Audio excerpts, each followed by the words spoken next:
যুবক মনে করলাম নবীর দেশে আসছি, নবীর এলাকার লোকজনদের বাড়ির থেকে যদি কিছু মেহমানদারি করি তাহলে হাসরের ময়দানে কমপক্ষে বলতে পারবো, ওরে মালিক,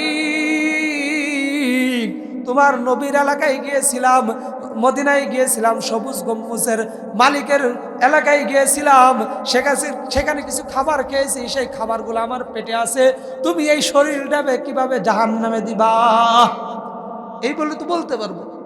এই আশা নিয়ে যুবক ওই বৃদ্ধ লোকের সাথে বাড়িতে যাচ্ছে। কিছু দূর যাওয়ার পরে বিশাল এক আলিশান বাড়ি। তখন তাকে বলতেছে, আসো আমার ঘরে আসো। এখন যুবক তো অপরিচিত জায়গায় যাচ্ছে, বৃদ্ধ লোক যা বলতেছে সে তাই করতেছে।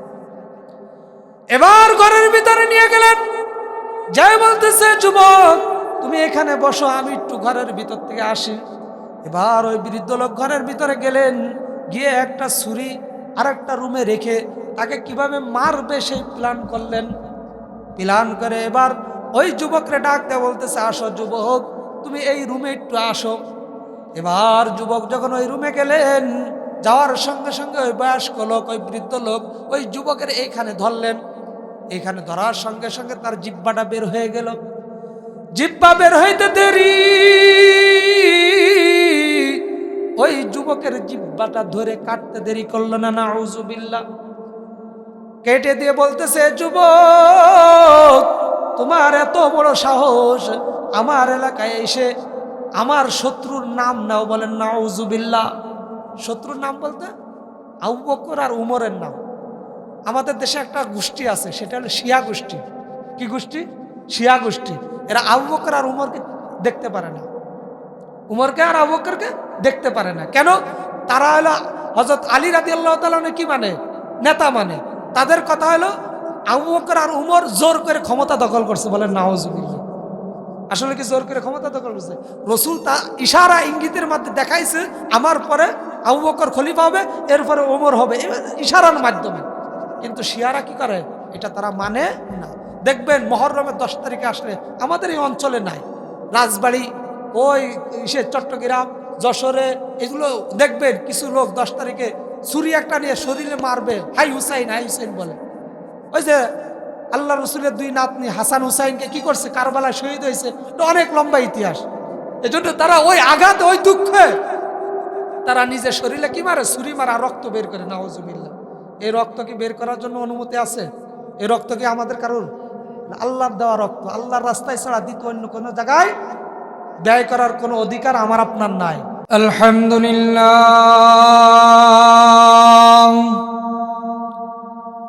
আলহামদুলিল্লাহিল মুনঈমিল মুহসিনিদ দায়্যান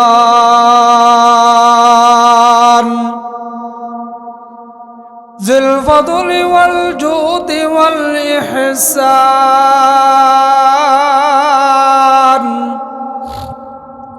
যিল কারামি ওয়াল মাগফিরাতি ওয়াল ইমতিনান। ওয়া নাশহাদু আন লা ইলাহা ইল্লাল্লাহু ওয়াহদাহু লা শারীকা লাহু ونشهد أن سيدنا وسندنا وحبيبنا وطبيب قلوبنا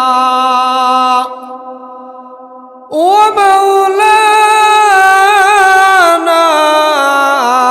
محمدا عبده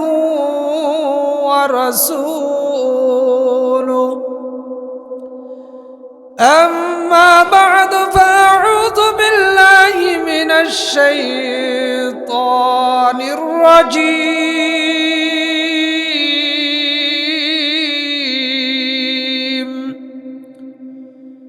بسم الله الرحمن الرحيم.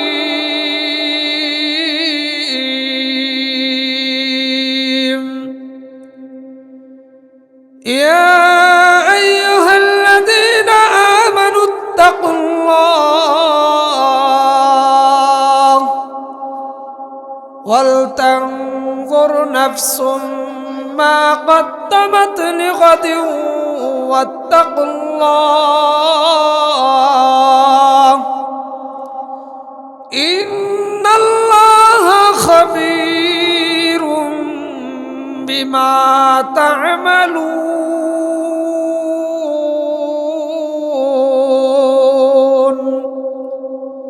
সাদাকাল্লাহুল আযীম। وقال تعالى في شأن حبيبه ومحبوبه ومعشوقه مخبرا وآمرا إن الله وملائكته يصلون على النبي يا أيها الذين آمنوا صلوا عليه وسلموا تسليما اللهم صل على محمد وعلى آل محمد كما صليت على إبراهيم وعلى آل إبراهيم إنك حميد مجيد اللهم بارك على محمد وعلى آل محمد كما باركت على إبراهيم وعلى آل إبراهيم إنك حميد مجيد بلغ العلا بكماله كشف الدجى بجماله حسنت جميع خصاله صلوا عليه وآله توحید کی امانت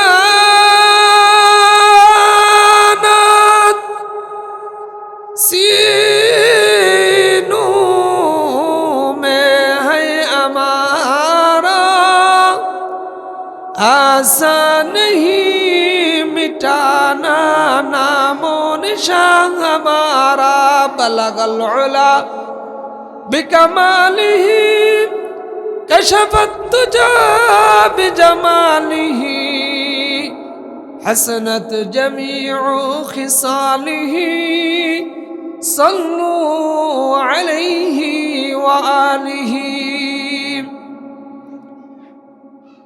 গোয়ালখালী যুব সমাজের উদ্যোগে ১৬তম বার্ষিকী ওয়াজ মাহফিলের আজকের এই বিশাল এক জান্নাতের বাগিচার ভিতর আল্লাহ রব্বুল আলামিন আমাকে আপনাকে আসার মতো এবং বসার মতো সুযোগ করে দিয়েছেন। এই জন্য সেই রবের দরবারে কালিমাত শুকর আদায় করি, সকলে বলে আলহামদুলিল্লাহ। এমন এক মুহূর্তে আমরা এই জান্নাতের বাগিচার ভিতর আসছি, যেই মুহূর্তটা চলতেছে মানুষ কিভাবে গুনাহ করা যায়, কিভাবে গুনাহ করবে, এটা নিয়ে সারা পৃথিবীতে রিসার্চ চলতেছে। ছোট্ট বাচ্চার থেকে নিয়ে একবারে বৃদ্ধ পর্যন্ত যারা আছে সবার হাতে গুনার একটা যন্ত্র আছে, সেটা হলো মোবাইল। এই গুনাহের যন্ত্রটা সবার হাতে থাকার কারণে আজকে আপনি শিশু বলেন, কিশোর বলেন, যুবক বলেন, বয়স্ক লোক বলেন, সবাই অটোমেটিক গুনাহ করতেছে। সে চাইলেও এই গুনাহ থেকে বাঁচতে পারতেছে না, একা একা থাকতেছে। যখনই একা থাকতেছে ওই মোবাইলে ঢুকতেছে, মোবাইলে ঢুকলেই যদি দিনের কিছু কথা শুনে তাহলে তো গুনাহ হচ্ছে না, আর যদি মনে করেন অন্য কোনো কিছু দেখে, নাটক, সিনেমা, গান, অশ্লীল গান, এগুলো দেখলে তো অটোমেটিক গুনাহ। আগে একটা সময় ছিল কেউ গাছের তলে বসে থাকলে নিলিবিলি বাতাস খাইতো, গুনাহ হইতো না। এখন গাছের তলে বসে নিলিবিলি তো আর বসে থাকে না, ওই বসে মোবাইলের উপর দিকে দিচ্ছে। এই জন্য ঠিক সেই মুহূর্তে আল্লাহ রাব্বুল আলামিন আমাকে আপনাকে এই জান্নাতের বাগিচার ভিতর আসার মতো সুযোগ করে দিয়েছেন। আমি আপনি খুশি না বেজার? হয়তো আপনারা এখন এই মুহূর্তে ল্যাপের তলে থাকলে সে একই কাজই আপনারাও করতেন, ওই মোবাইলে গুনাহটাই আপনার হইতো। যারা বাড়িতে মনে করতেছে এই শীত, কনকনে শীতের ভিতর কিভাবে ওয়াজ শুনবো, কিভাবে ওইখানে যাব, কি করব না করব, আপনি একটু নিরপেক্ষভাবে চিন্তা করেন। আপনার বাড়ির পাশে গোরস্থান আছে না? ওই গোরস্থানের আপনার বাবা শুয়ে আছে না? আপনার মা শুয়ে আছে না? আপনার ভাই বিরাদাররা শুয়ে আছে না? তাদের কি শীত লাগে না? তাদের কাছে কি আপনি কম্বল দিয়ে আসছেন? ল্যাব, কাঁথা, বালিশ কোনো কিছুই দেন নাই, কোনো কিছুই তাদেরকে দেন নাই। তারা কি আপনার কাছে চাইছে? চাইও না। ওই ঠান্ডা ঘরের ভিতর এই মুহূর্তে স্বাভাবিকভাবে আমি আপনি যদি খালি পায়েও যাইতে চাই, তাও মাটিতে পাড়া দিতে চাই না। কেন? ঠান্ডা লাগবে। সেখানে আমি আপনি জুতা পরতেছি, মোজা পরতেছি, তারপরে জমিনে চলাচল করতেছি। আর তারা শুয়ে আছে মাত্র 3টা কাপনের কাপড়, যে কাপড়টা মোটাও না, পাতলা। ওই কাপড় নিয়ে যদি আমি আপনি শুয়ে থাকতাম তাহলে কেমন হইতো চিন্তা করেন দিন। আজকে আপনি এই জান্নাতের বাগিচার ভিতরে আসতে, আপনাকে ডাকতেছে, মাইকিং করা হচ্ছে, পোস্টার দেওয়া হচ্ছে, তারপরেও আপনি আসতেছেন না। ওইখানে কি হইতো আপনার থাকলে? আপনি যাদের জন্য ঘর বাড়ি টাকা পয়সা এত কিছু করতেছেন, তারা কি আপনার ডাক শুনবে? আপনি যদি তাদেরকে 1000 বড় ডাকেন, ডাক শুনবে?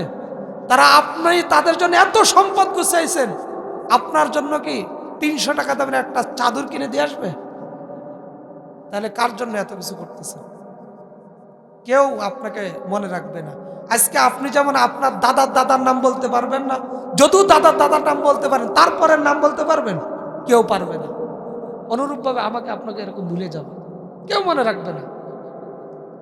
শুধু সেখানে থাকবে আমার আপনার আমল, আমল ছাড়া অন্য কিছুই থাকবে না। হয়তো আমি আপনি ভাবতেছে আল্লাহ তাআলা মনে হয় আমাকে আপনাকে অনার্থক সৃষ্টি করছে, কোনো কাজের জন্য না। ভালো করে শুনে রাখেন, আল্লাহ তাআলা স্পষ্ট জানায় দিচ্ছে আমি তোমাদেরকে কেন সৃষ্টি করছি, তোমরা ধারণা করতে পারো। সূরা মুমিনুনের ভিতর আল্লাহ বলতেছেন, আফাহাসিবতুম আন্নামা খলাকনাকুম আবাস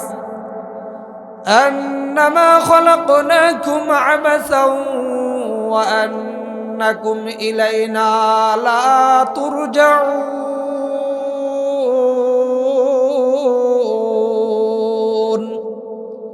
আফাহাসিবতুম, তোমরা কি ধারণা করো, আন্নামা খলাকনাকুম আবাস, আমি আল্লাহ তোমাদেরকে অনার্থক সৃষ্টি করছি? তোমরা কি ভাবতেছো যে আমি আল্লাহ তোমাদেরকে অনার্থক সৃষ্টি করছি? এবার পাল্টা প্রশ্ন করলাম আল্লাহরে, তাহলে আল্লাহ আপনি আমাদেরকে কেন সৃষ্টি করছেন? আপনি যদি আমাদেরকে অনার্থক সৃষ্টি না করেন তাহলে কেন সৃষ্টি করছেন? আল্লাহ রাব্বুল আলামিন সূরা যারিয়াতের ভিতর বলতেছেন, ওয়ামা খালাকতুল জিন্না ওয়াল ইনসা ইল্লা লিয়াবুদুন।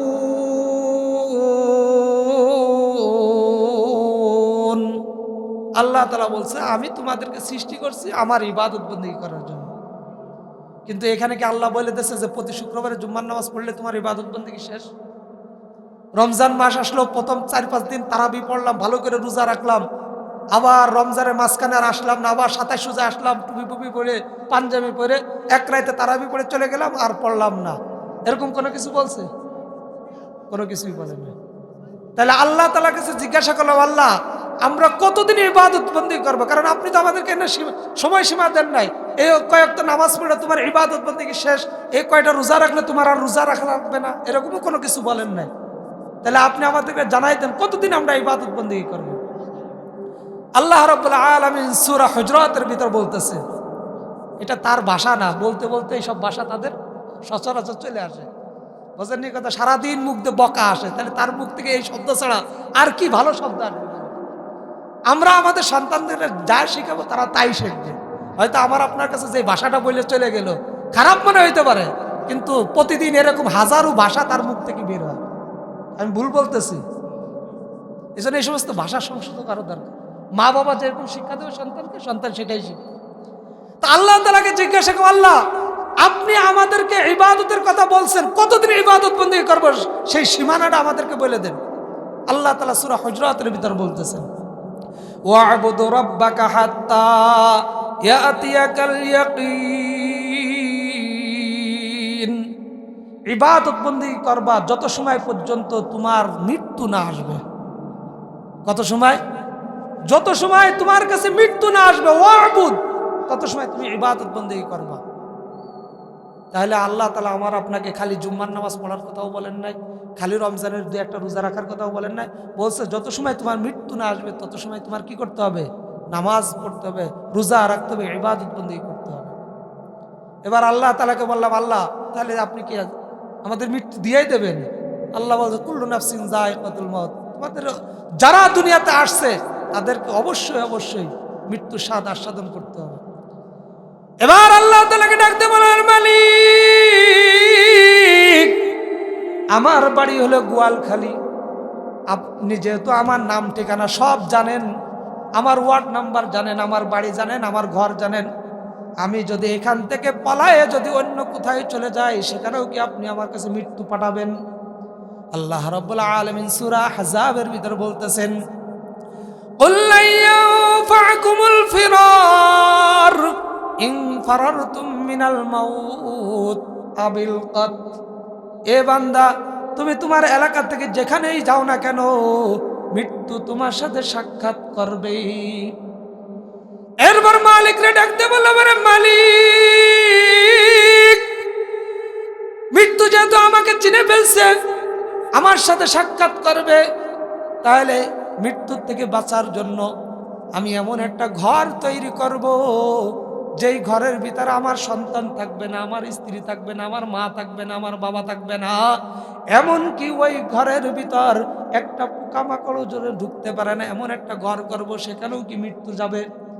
আল্লাহ রাব্বুল আলামিন সূরা নিসার ভিতর বলতেছেন, আইনামা ইউদ্রিকুমুল মাউত ওয়ালাউ কুনতুম ফি বুরুজিম মুশাইয়াদা। বান্দা, তুমি পাহাড়ের একবারে গুহার ভিতরও যদি পলাও, কুল ইন্নাল মাউতাল্লাযী তাফিরুনা মিনহু ফাইন্নাহু মুলাকীকুম, আমি আল্লাহ রাব্বুল আলামিন সেখানে আজরাইলকে পাঠাবো, আজরাইল ওইখান থেকে তোমার জানটা টেনে নিয়ে চলে আসবে। আমি যে আয়াতগুলো বললাম এগুলোকে আমার বানানো, আমি লিখছি? কার কথা? প্রত্যেকটা সূরার নাম সহকারে আমি আপনাদের সামনে বলছি। এবার দুনিয়া থেকে বিদায় নিলেন, বিদায় নেওয়ার পরে আল্লাহ রাব্বুল আলামিন হাসরের ময়দানে আপনার বিচার করে দিলেন, আপনি জাহান্নামে চলে গেলেন, আরেক দল জান্নাতে চলে গেল। আপনি যখন জাহান্নামের গেটের সামনে যাবে তখন জাহান্নামের যে দারোয়ান আছে প্রশ্ন করবে, সাআলাহুম খাজানাতুহা আলাম ইয়াতিকুম নাযীর।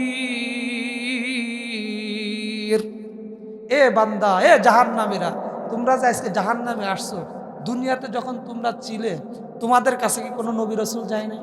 তোমাদের কাছে কি কোনো কিতাব যায় নাই? তোমাদের কাছে কি কোনো আলেম যায় নাই? তোমাদের এলাকায় কি এমন কোনো ওয়াজ মাহফিলও হয় নাই যেখানে এই জাহান্নামের শাস্তির কথা তোমাদেরকে বলে নাই? কি বলেন? প্রতি শুক্রবারে জুম্মার সময় আমাদের ইমাম সাহেব বলতেছে না, মাহফিল আসছে ঘরে ঘরে, সেখানে বলতেছে না নবীরা আসছিল, রাসূলরা আসছিল? তখন তারা ডাক দিয়ে বলবে, ক্বালু বালা ক্বাদ জাআনা নাযীর। তারা বলবে অবশ্যই আসছিল, আলেমরা আসছিল, নবীরা আসছিল, রাসূলরা আসছিল। শেষ জামানে আল্লাহ রাব্বুল আলামিন 30 পারা কোরআন নাজিল আমাদের, কোরআন মাজিদ আমাদেরকে দিয়েছিলেন, সব স্পষ্ট বলা ছিল। কিন্তু ফাকাযযাবনা, আমরা সব বলছি মিথ্যা মিথ্যা মিথ্যা। হুজুর আপনি নামাজ পড়তে বলেন, নামাজ পড়ে লাভ কি? রোজা রাখতে বলেন, রোজা করে লাভ কি? কোরআন হাদিসের কথা বলতে গেছে, কোরআন হাদিসের কথা বলতে দেয় নাই, জালেমরা করছে কিনা? এইভাবে হাজারো কথা আমরা কি করে দিছি? মিথ্যা বলে দিছি। তখন তারা বলবে, আকালু লাউ কুন্না নাসমাউ আও নাকিলু মা কুন্না ফি আসহাবিস সাঈর।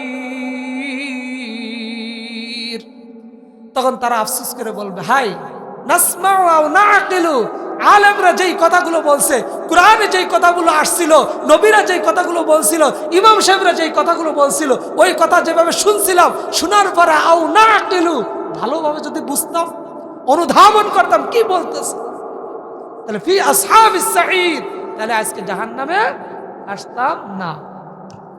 এবার জাহান্নামে যখন সব কিছু দেখলো, শাস্তি পাইল, তখন তারা বলবে, রব্বানা আবসারনা ওয়া সামি'না ফারজি'না না'মাল সালিহা। রব্বানা আবসারনা, তারা ডাকতে বলবে, রে মালিক, আবসারনা, দুইটা চক্ষু দিয়ে সব কিছু দেখলাম, আপনার জাহান্নামে যা কিছু আছে সব দেখলাম। ওয়াসামি'না, এবং কান দ্বারা সব কিছু শুনলাম। আমরা যেই জাহান্নামে আসছি,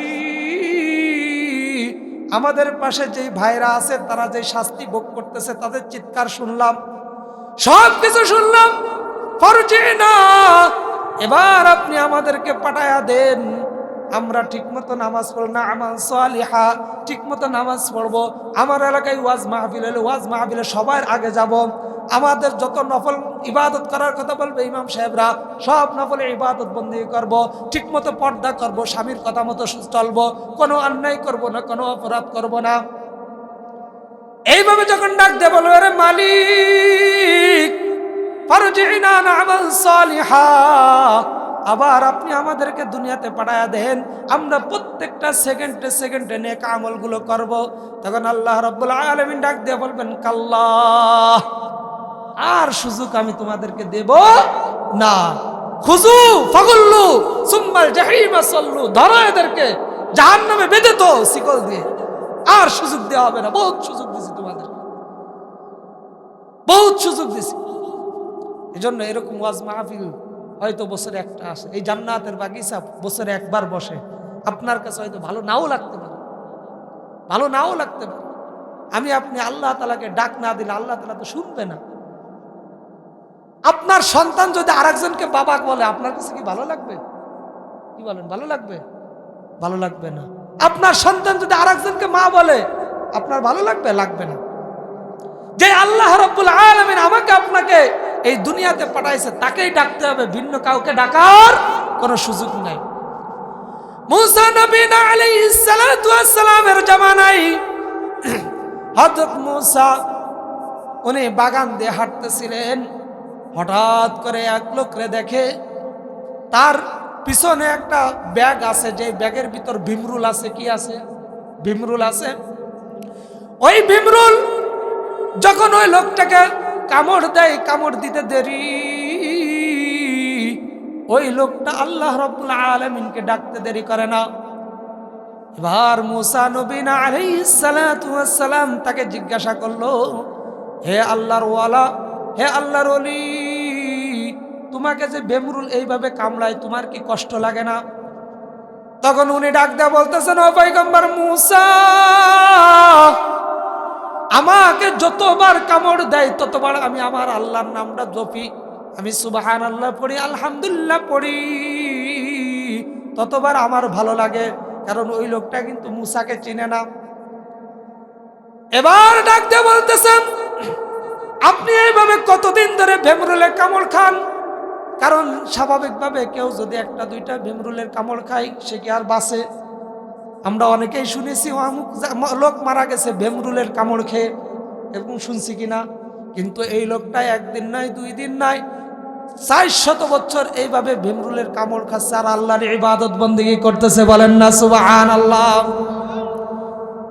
পয়গম্বর নবী মুসা ডাক দিয়ে বলতেছেন, এ আল্লাহর ইবাদতকারী, আপনি যে ইবাদত বন্দেগী করেন, আপনার যেই ইবাদত বন্দেগীর স্তর একটা দুইটা মাস না, একটা দুইটা দিন না, আপনি 400 বছর ইবাদত বন্দেগী করতেছেন, তাহলে এই পৃথিবীতে আপনার থেকে বড় ওলি, আল্লাহ ওলি আর কেউ নাই। আপনি মরতে দেরি, জান্নাতে যাইতে দেরি হবে না। বলেন ঠিক কিনা? পয়গম্বর মুসা তাকে ডাক দিয়ে বলতেছেন, এ আল্লাহর বান্দা, আপনার কি জীবনের কোনো আশা আছে কিনা? যদি জীবনের কোনো আশা থেকে থাকে তাহলে আপনি আমাকে বলুন, আমি আপনার আশাগুলো পূরণ করার চেষ্টা করব। এবার ওই লোকটা ডাক দিয়ে বলতে, মুসাফির ভাই, আমার জীবনে দুইটা আশা। একটা হলো আমি আমার এই চোখ দিয়ে আল্লাহর নবী পয়গম্বর মুসাকে দেখতে চাই। মুসা তো তার সামনে, সে তার পরিচয় দেয় না, তার সামনে দাঁড়ায় রয়েছে। এবার পয়গম্বর মুসা মনে মনে বলতেছেন, আমি আমার পরিচয়টা এখন দেব না, দেখি তার দ্বিতীয় আশাটাকে, দ্বিতীয় আশা শোনার পরে তারপরে আমি তার পরিচয় দেব। এবার বলতেছেন, আপনার দ্বিতীয় আশা কি সেটা একটু বলেন, আমি আপনার দ্বিতীয় আশাটা শুনি। এবার বলতেছে, আমার দ্বিতীয় আশা হলো আপনি যদি আমাকে এক গ্লাস ঠান্ডা পানি খাওয়াইতেন তাহলে আমি ওই পানিটা খেয়ে আমার কলিজাটা ঠান্ডা করতাম। এই কথা শোনার পরে পয়গম্বর মূসা চলে গেলেন ঠান্ডা পানি আনতে। পানি এনে এসে দেখে যে ওই লোকটা দুনিয়ার থেকে বিদায় নিয়ে গেছে। এমন ভাবে বিদায় নিয়েছে তাকে কে যেন মারছে, মেরে দুই টুকরো করে দিয়েছে। এবার মূসা নবী এমনি তো রাগী মানুষ, সে রাগে খসখর করতেছে। আল্লাহর একটা ইবাদতকারী বান্দা, তাকে কে এরকম খুন করলো, তার কি দোষ, এই দোষটা আমার জানা দরকার। পয়গম্বর আলাইহিস সালাতু ওয়াস সালাম জোরে জোরে চিৎকার দিতেছেন। ওই দিকতে যেই বাঘটা তাকে মারছে, ওই বাঘটা আল্লাহ তাআলার কাছে দোয়া করতেছে, ওরে মালিক, আপনি যদি একটু আমার জবানটা খুলে দিতেন তাহলে আমি ওকে কেন মারছি এর জবাব একটু আমি দিয়ে দিতাম। আল্লাহ রাব্বুল আলামিন তার জবানটা খুলে দিলেন। খুলে দেওয়ার সঙ্গে সঙ্গে বাঘ এসে ডাক দেয়া বলতেছে, ওগো নবী, আপনার কাছে আপনি যেই অভিযোগটা করছেন সেই অভিযোগের উত্তরটা দেওয়ার জন্য আমি আসছি। এই লোকটাকে কেন মারছি জানেন? কেন মারছে? আল্লাহ রাব্বুল আলামিনের কাছে আপনি প্রশ্ন করেন, আল্লাহ রাব্বুল আলামিন আপনার প্রশ্নের উত্তর দিয়ে দেবেন। এবার মূসা নবী আল্লাহকে ডাক দিয়ে বলতেছেন, রে মালিক, আমি যতটুকু শুনেছি আপনার এই বান্দা দীর্ঘ 400 বছর আপনার ইবাদত করেছে। কি অপরাধের কারণে তাকে দুনিয়ার থেকে এইভাবে বিদায় করে দিলেন যদি একটু বলতেন। আল্লাহ রাব্বুল আলামিন ডাক দিয়ে বলতেছে, আমার নবী, আমি 400টা বছর তাকে জীবিত রেখেছি। এই জন্য ভীমরুল প্রতিটা কামড় তাকে দিত, যেই বিষ হইতো আমি আল্লাহ রাব্বুল আলামিন রহমতের হাত দিয়ে তার এই বিষটা সরাইয়া দিতাম, যার কারণে তার মুখ থেকে আমার তাসবিহগুলো বেশি বেশি বের হইতো, আমার ভালো লাগতো। এই দয়া দিয়ে আমি তাকে 400 বছর তাকে বাঁচায় রাখছি। অথচ 400 বছর আমার ইবাদত বন্দেগী করলো, তার মুখ দিয়ে একবারও বের হইল না যে আল্লাহকে এখনো দেখি নাই, সে আল্লাহর ইবাদত বন্দেগী করতেছি। ওই আল্লাহকে দেখতে না চেয়ে সে তোমাকে দেখতে চেয়েছে, এইটা আমার কাছে ভালো লাগে নাই, এই জন্য আমি তাকে দুনিয়ার থেকে বিদায় করে দিয়েছি। এরপর পয়গম্বর নবী তাকে জিজ্ঞাসা করলেন, ওগো আল্লাহ, দ্বিতীয় কোন কারণে আপনি তাকে মারছেন? তখন আল্লাহ রাব্বুল আলামিন বলতেছেন, ওগো নবী, দ্বিতীয় কারণ হলো তারে এতদিন আমি লালন পালন করতেছি, তার কোনো কিছুর অভাব রাখি নাই। সে একটু ঠান্ডা পানি খাবে সেটা তোমার কাছে চেয়েছে, আমি তাকে খাওয়াই, আমি তাকে পড়াই, সব কিছু আমি তাকে দিই। আল্লাহ রাব্বুল আলামিন বলতেছেন, ইন্নাল্লাযীনা ক্বালু রাব্বুনাল্লাহ সুম্মা ইসতাকামু তাতানাজ্জালু আলাইহিমুল মালায়েকা আল্লা তাখাফু ওয়া লা তাহজানু ওয়া আবশিরু বিল জান্নাতিল্লাতী কুনতুম তুআদুন। আল্লাহ রাব্বুল আলামিন বলতেছেন, ইন্নাল্লাযীনা ক্বালু রাব্বুনাল্লাহ, যারা আমাকে রব হিসেবে স্বীকার করে নেয়, কোন দিক থেকে তার যা কিছু দরকার আমার কাছে চায়, তার একটা সুতা দরকার আমার কাছে চায়, তার ঘরে চাউল নাই আমার কাছে চায়, তার ঘরে তরকারি নাই আমার কাছে চায়, তার কাছে টাকা নাই আমার কাছে চায়, সে বিপদে পড়ছে আমার কাছে চায়, সে বিপদ থেকে উদ্ধার কিভাবে করতে হবে সেই পরামর্শ আমার কাছে চায়। চাওয়ার পরে সেই কথার উপর অটল থাকে, সুম্মাস্তাকামু, আল্লাহ রাব্বুল আলামিন বলতেছেন ওই কথার উপর অটল থাকে, তাতানাজ্জালু আলাইহিমুল মালায়েকা, আল্লাহ রাব্বুল আলামিন বলতেছেন এই বান্দাকে দুনিয়াতে চলার জন্য আমি তার চতুর্দিকে, আল্লাহ রাব্বুল আলামিন বলতে চতুর্দিকে রহমতের ফেরেশতা দিয়ে বেষ্টন করে রাখে। বলেন না সুবহানাল্লাহ। তাহলে চাইতে হবে কার কাছে? আরো জোরে কার কাছে চাইতে হবে? আমি আপনি কার কাছে চাই? ভুল কথা। আপনার ঘরে চাইল না থাকলে মেম্বারের কাছে যাই কাটছেন কেন? কি ঘরে চাউল নাই, মেম্বারের কাছে যাই এখন আমার একটা ভাতা দেন, ভাতার কাট দেন বলি না? তাহলে বললেন যে আল্লাহর কাছে স্যার। হ্যাঁ, ঘরে টাকা নেই, এলাকায় বের হয়ে খোঁজেন যে কার কাছে টাকা আছে, কয়টা টাকা কষ্ট নিয়ে যায় কিনা। যদি কারোর কাছে না পায় তারপরে সুদের দোকানে যায়, বেড়াকে যায়, আয়সা ব্যাংকে যায়, যায় কিনা। তাহলে আমি আপনি চাই না। যদি চাইতাম তাহলে আমার আপনার অবস্থা এমন হইতো না, ঘরে ঘরে অশান্তি হইতো না। আজকে প্রত্যেকটা ঘরে তাকায় দেখেন অশান্তি, হয়তো কেউ মুখ খুলে কেউ খুলে না, পার্থক্য এতটুকু। শান্তির এক পৃথিবী আমাদের সবার দাবি, বলেন কি না? শান্তি সবাই চায়, কিন্তু শান্তি কোথাও নাই। যে জায়গায় শান্তির দরকার সেই জায়গায়। এবার আল্লাহ রাব্বুল আলামিন ডাকতে বলতেছেন, হে মুসা, আমার বান্দার একটু ঠান্ডা পানির দরকার, সে আমার কাছে না চেয়ে তোমার কাছে চেয়েছে, এইটা আমার কাছে পছন্দ হয় নাই। এই জন্য আমি আমার এই 400 বছর ইবাদত করা এই বান্দাকে আমি 1 সেকেন্ডও দুনিয়াতে রাখি নাই। এই জন্য চাইতে হবে কার কাছে? আল্লাহ তাআলার কাছে।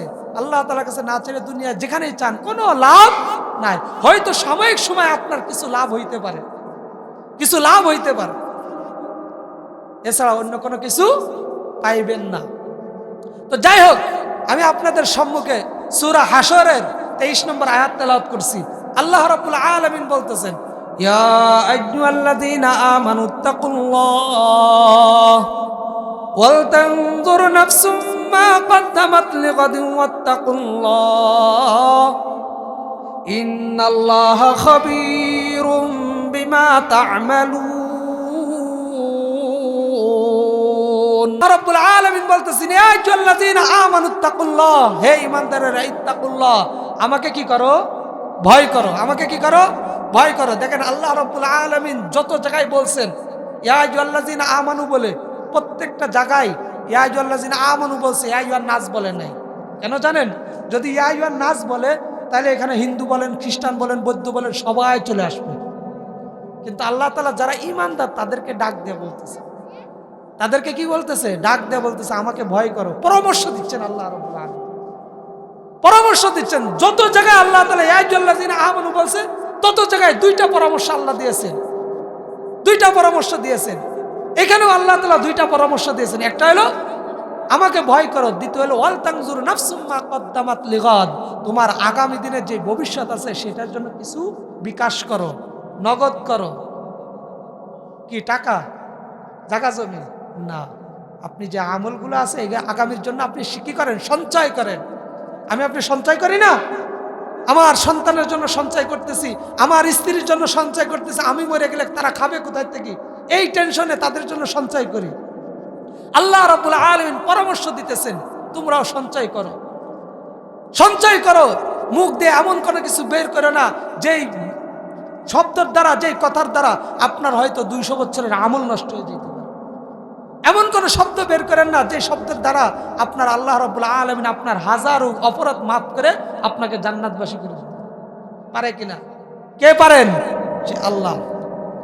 আফগানিস্তানের এক যুবক হজের মৌসুমে হজ করতে আসছে,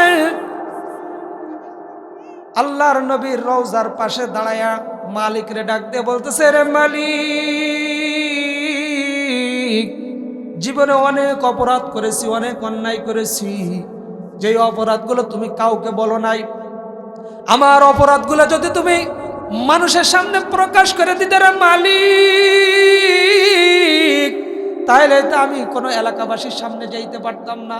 আমার গুনাহগুলো যদি তুমি মানুষের সামনে প্রকাশ করে দিতে তাহলে আমার স্ত্রী আমাকে স্বামী বলে গ্রহণ করতো না, আমার সন্তান আমাকে বাবা বলে ডাক দিত না, আমার মা বাবা আমাকে সন্তান হিসেবে গ্রহণ করতো না, আমার এলাকাবাসী যারা আছে আমাকে এত সম্মান করে রে মালিক, তারা কেউ আমাকে আর সম্মান করতো না, সবাই আমাকে এলাকা থেকে তাড়ায় অন্য জায়গায় পাঠায় দিত। ও দয়াময় আল্লাহ, তোমার কাছে এসেছি রে মালিক, তুমি আমার জীবনের সমস্ত গুনাহগাতা মাফ করে দাও, তোমার নবীর ওসিলা করে তুমি আমাকে মাফ করে দাও। এই কথা বলার পরে তার ভিতরে আর একটা জিনিস আসলো, হায় রে, আল্লাহর রাসূলের দুই পাশে তো দুইজন সাহাবী শুয়ে আছে, একজন হলো আবু বকর আর একজন হলো উমর।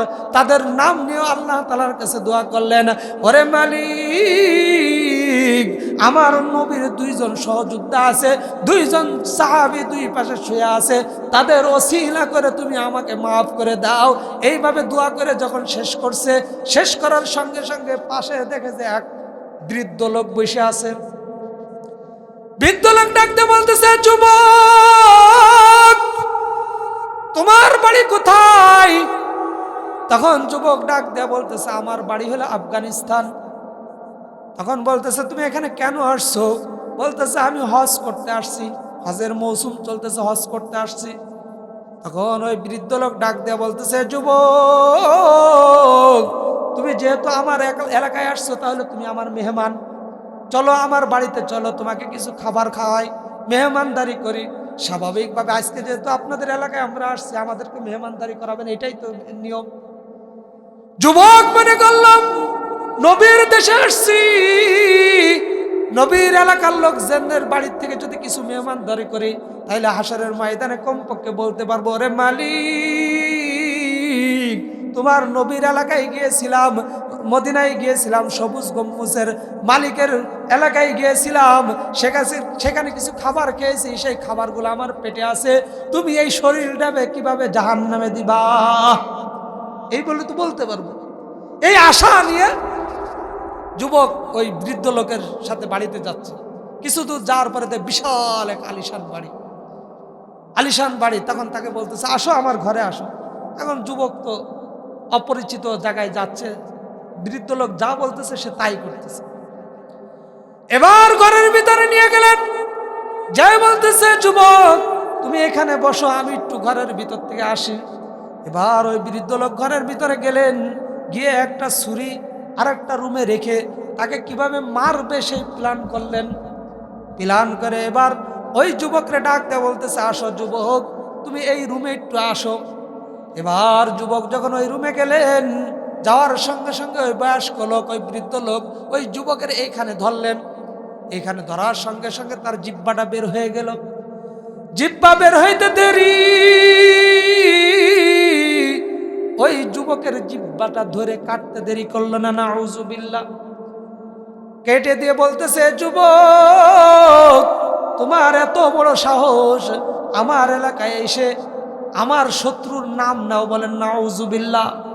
শত্রুর নাম বলতে আবু বকর আর উমরের নাম। আমাদের দেশে একটা গোষ্ঠী আছে, সেটা হলো শিয়া গোষ্ঠী। কি গোষ্ঠী? শিয়া গোষ্ঠী। এরা আবু বকর আর উমরকে দেখতে পারে না, উমরকে আর আবু বকরকে দেখতে পারে না। কেন? তারা হলো হযরত আলী রাদিয়াল্লাহু তাআলা কি মানে? নেতা মানে। তাদের কথা হলো আবু বকর আর উমর জোর করে ক্ষমতা দখল করছে। বলেন নাউজুবিল্লাহ।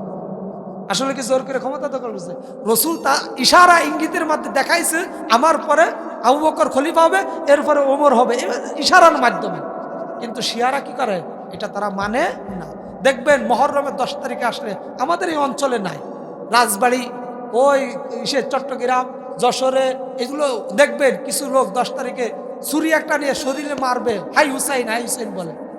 ওই যে আল্লাহ রসুলের 2 নাতনি হাসান হুসাইনকে কি করছে, কারবালায় শহীদ হয়েছে, অনেক লম্বা ইতিহাস।